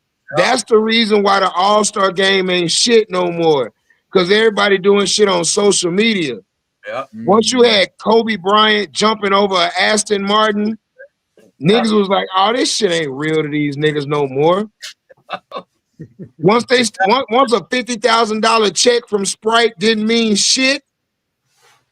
Yeah. The dunk contest didn't mean nothing no more. These cats ain't incentivized to put on a show for the fans no more. I think they don't love the game like they used to love the game because they make enough money to not love the game. They don't give a fuck that they kids heroes. Nobody wants to be a hero no more. Nobody wants to be a role model. Don't nobody want to be like Mike. All about the what? Hey yo, and to Ron's point, and this is real. I again blame this on Adam Silver, and I also blame this on the NBA bargaining agreement when they started making max. When you could get a max salary and you not even a superstar, but you getting a max 10 years. You got role players making hundreds of millions of dollars, and that is wild. Back in the NBA's prime, you only had the elites making that type of money. Then you had the secondary players that were under that who played harder so they could get to that point. Now you don't have to play hard. You just got to be in place, and that means if I sign a contract with a team as a rookie, and I played 3 years, after that 3 years, guess what? I can get a max deal. So I can now I didn't have to be great. I just had to stay with the team. So now you got players who do not deserve the money. Well, I ain't gonna say don't deserve because I don't want to be counting a man's pockets. Get your money if you can get it. But that's really what happens. You got a whole lot of divas in the NBA. You got a whole bunch of players that don't care about the fans. They care about that money, just like you do in the NFL. Everybody at this point are putting out a half-ass product, and people are still buying it. And as long as they buy it, they're gonna keep putting out that half-ass product. They're gonna keep watering down the dope as long as the trap's still booming. Things you keep coming. I mean, shoot, it's working for the Cowboys. Why would they change? Look at all these companies that as soon as they get on, they start cutting corners. Think of your favorite restaurant. It don't taste like it used to. Oh man, you're right about that. I went to Golden Corral and some of that shit didn't taste real. But go ahead. It's the same thing, bro. Like, okay, I'm gonna get all type of hate mail and bad comments for this. But it's the exact same reason why black women are the most obese. Uh-oh, here we go. They have no incentive to be in shape. Why go to the gym and eat right when you could just go get surgery and get the body you want? Who is incentivized to live well? Who is incentivized to the girl with the big old ass that she got from her grandmama's cornbread and cabbage is not rare no more. Right. I like cabbage ass. Anybody can go get a BBL booty that looks just as big as cabbage ass. So now you got girls that are not good women that want you to spoil them like they the bad one on the block. Now you got girls like old girl that's suing the rideshare company saying we can't even say the word fat no more. Wow. That the world needs to be more accommodating towards women. When we were coming up, the reason why dudes tricked off on the bad one is because she was finer than all the other girls, and he wanted to make sure she only focused on him. Now you got girls saying, give me the bag and I'm gonna have multiple niggas. What incentive do? And now you look up and these young dudes are not talking about being husbands. They're not talking about being fathers. Everybody eating Plan Bs like they Flintstone vitamins. Ain't nobody talking about being in families no more. Ain't nobody talking about creating healthy nuclear marriages and families no more. Everybody is about get that bag, bust that nut, on to the next. And keep it moving. And what makes you think that the kids we raising are going to turn around and be like, no, y'all, we need to get back to having wholesome families. We need to get back to girls putting their clothes on. We need to get back to dudes taking care of their responsibility. Why? They have no incentive to do the hard work.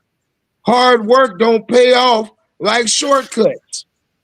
Yeah. Speaking from a comedic step, it's kind of like trying to tell an internet comedian he needs to write a set. Right? Why?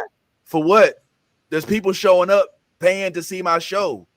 I can go up there and talk for 10 minutes about nothing, getting no laughs, but I go to another city tomorrow that's full. I'll get funny later. To see me in person. You know what I'm saying? I'm getting this money now. I ain't gonna name the name. Yeah, Ron.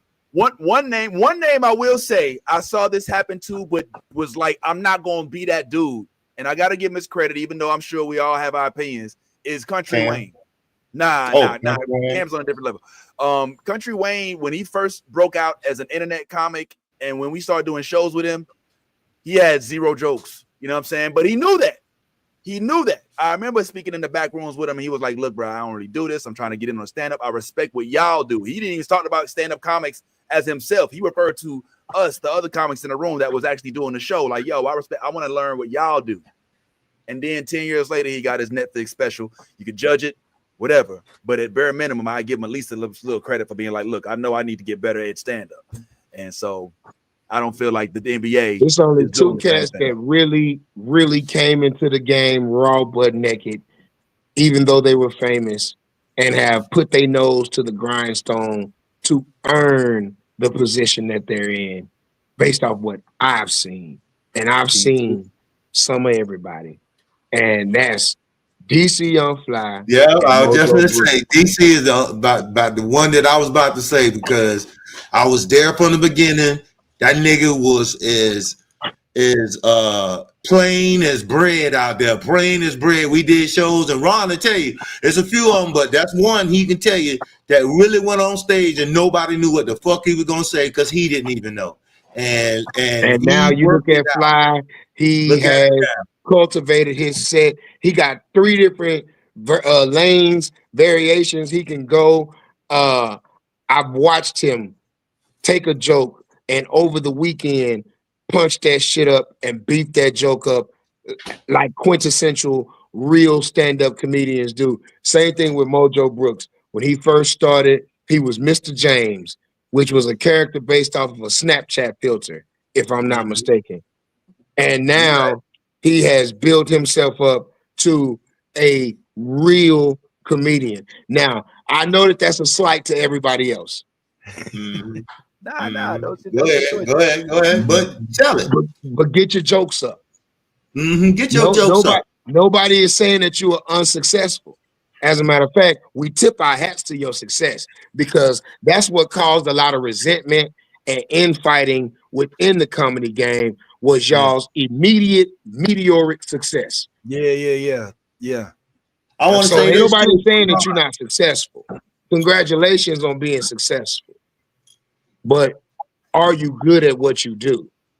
Let me say this. That's just like the girl that go get a BBL and now she the featured dancer at the strip club, but she can't really work the pole. I love Ron's analogies go straight to the woman body. Because I know that that's something that even the base level mind, the low hanging fruit can get. You know what I'm saying? That's That's like the kid that skip school, don't make good grades, but his mama still keep him in all the latest and fly shit. Okay, all right, dig it. So let me say and then you asking your mama for some allowance money, and she like, let me see your report card. My nigga, fuck my grades. I'm not incentivized to make good grades. I'm not incentivized to show up to school when the baddest chick in school still want to date me, when I got better clothes than the star athlete, when I got more tennis shoes than the rich kid in school. Man, I wish you could. Well, you be. Why would I stay in school when this drug game is paying me way more? Right. Why am I showing up to practice, coach? Why do I give a fuck about team spirit or the tradition of this university when I got NIL money? Facts. Why would I pull up to this game when y'all paying me $457 million and I could just fuck off and do whatever I want to do? Why would I care about what the team, how to represent the team when I pull a gun out and I'm playing with this gun in the car and everybody see me do it and I come back and it's just like shit. Yo, this is where we at with this. Why do I obey the law when I see motherfuckers can storm the Capitol and get off? Why should I have a clean record when my president got 37 felonies? 40. And still got the job? Why do I have to be an upstanding person when P. Diddy can get off? Why do I have to do things right when Harvey Weinstein can get off? Why shouldn't I be an animal too? Why shouldn't I disrespect women too? When Say Bitch Come Here won, when I watched the dude pull a bad chick by disrespecting her. I see you too. I'll be like, damn, what the fuck? Why should I respect you? Why should I excuse me, Miss Lady, and hold open the door? That's why chivalry died. Because women no longer required dudes to be chivalrous in order to get them. Listen. Black Ron for president.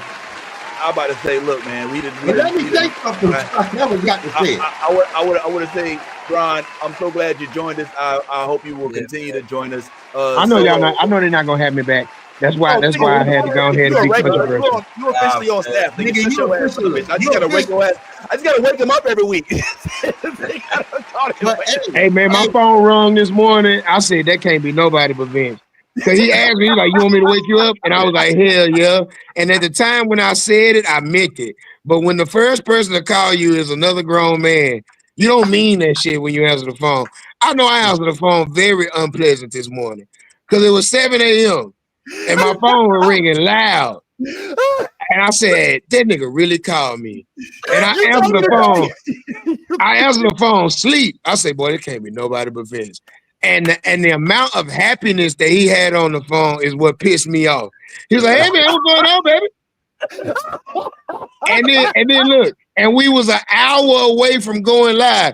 Hey man, I just want to make sure you got up. So we're gonna go live in about an hour. I'm like, man, get off my fucking phone, bro.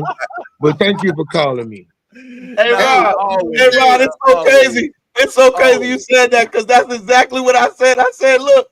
Right? He said, no, I called him. He told me to call him. I said, man, nobody, nigga, in the morning, nobody really wants you calling their phone. Nigga was being nice.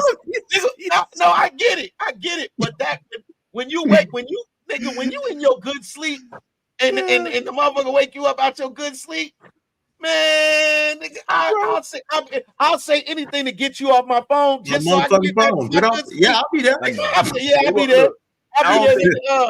I don't think that this will always be this early in the morning, but for right now, it's just the time when most of us were available. No, so we need to get up. We actually need to do it an hour earlier so we can go ahead and start auditioning for morning radio, fellas.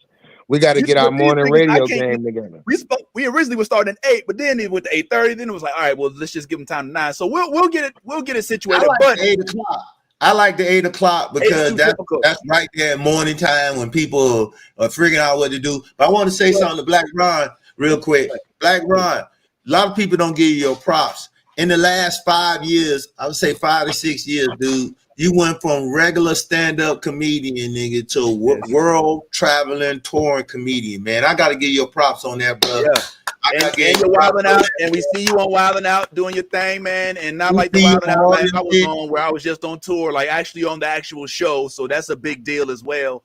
And yeah, man, just see you, with the Chocolate Factory multiple times, Chocolate Sundays, whatever the fuck, multiple times, like just bigging you up, big homeboy. So yeah, when you sit there and talk about all these big comedians, make sure you include your name in that as well. I did want to add two names. Because I ain't moving and grooving like they doing. That's what we talking about. I don't mean paid comedians. I mean funny, established comedians. Oh yeah, I know. Oh yeah. It don't get no funny. So the other it don't get no funnier, but I just want the money to match the funny. Yeah, we working on that. We working on that, man. We gonna work on that. The other two names that you were talking about, other comedians, you talking about DC. I want to add Nate Jackson to that list, bro, because that dude actually came up from. Nate Jackson didn't start on the internet though. I thought he did. No sir. No sir. He didn't start doing the face to sir. He started in stand up then. Nate Jackson actually started. Nate Jackson did comedy for so long, coming right out of college, that he was doing the Nate Jackson Super Funny Comedy Show for so long that he gave birth to cats like Kev on Stage and BT Kingsley. Mm-hmm. That's why he was able to 10 years later, open up the Nate Jackson Super Funny Comedy Club in Washington, in Seattle, which I plan on being at this year. Before we go, actually, you know what? I'll say this when we get off, man. Let's go ahead and wrap this up. That's why I didn't mention Ryan Davis, because he didn't start on the internet neither.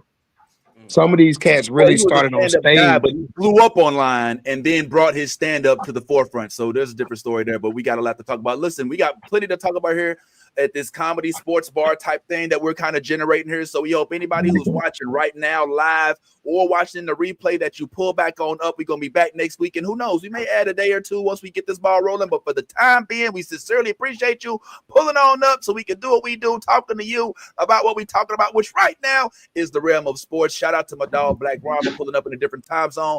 Shout out to the homie Solo for pulling up as well.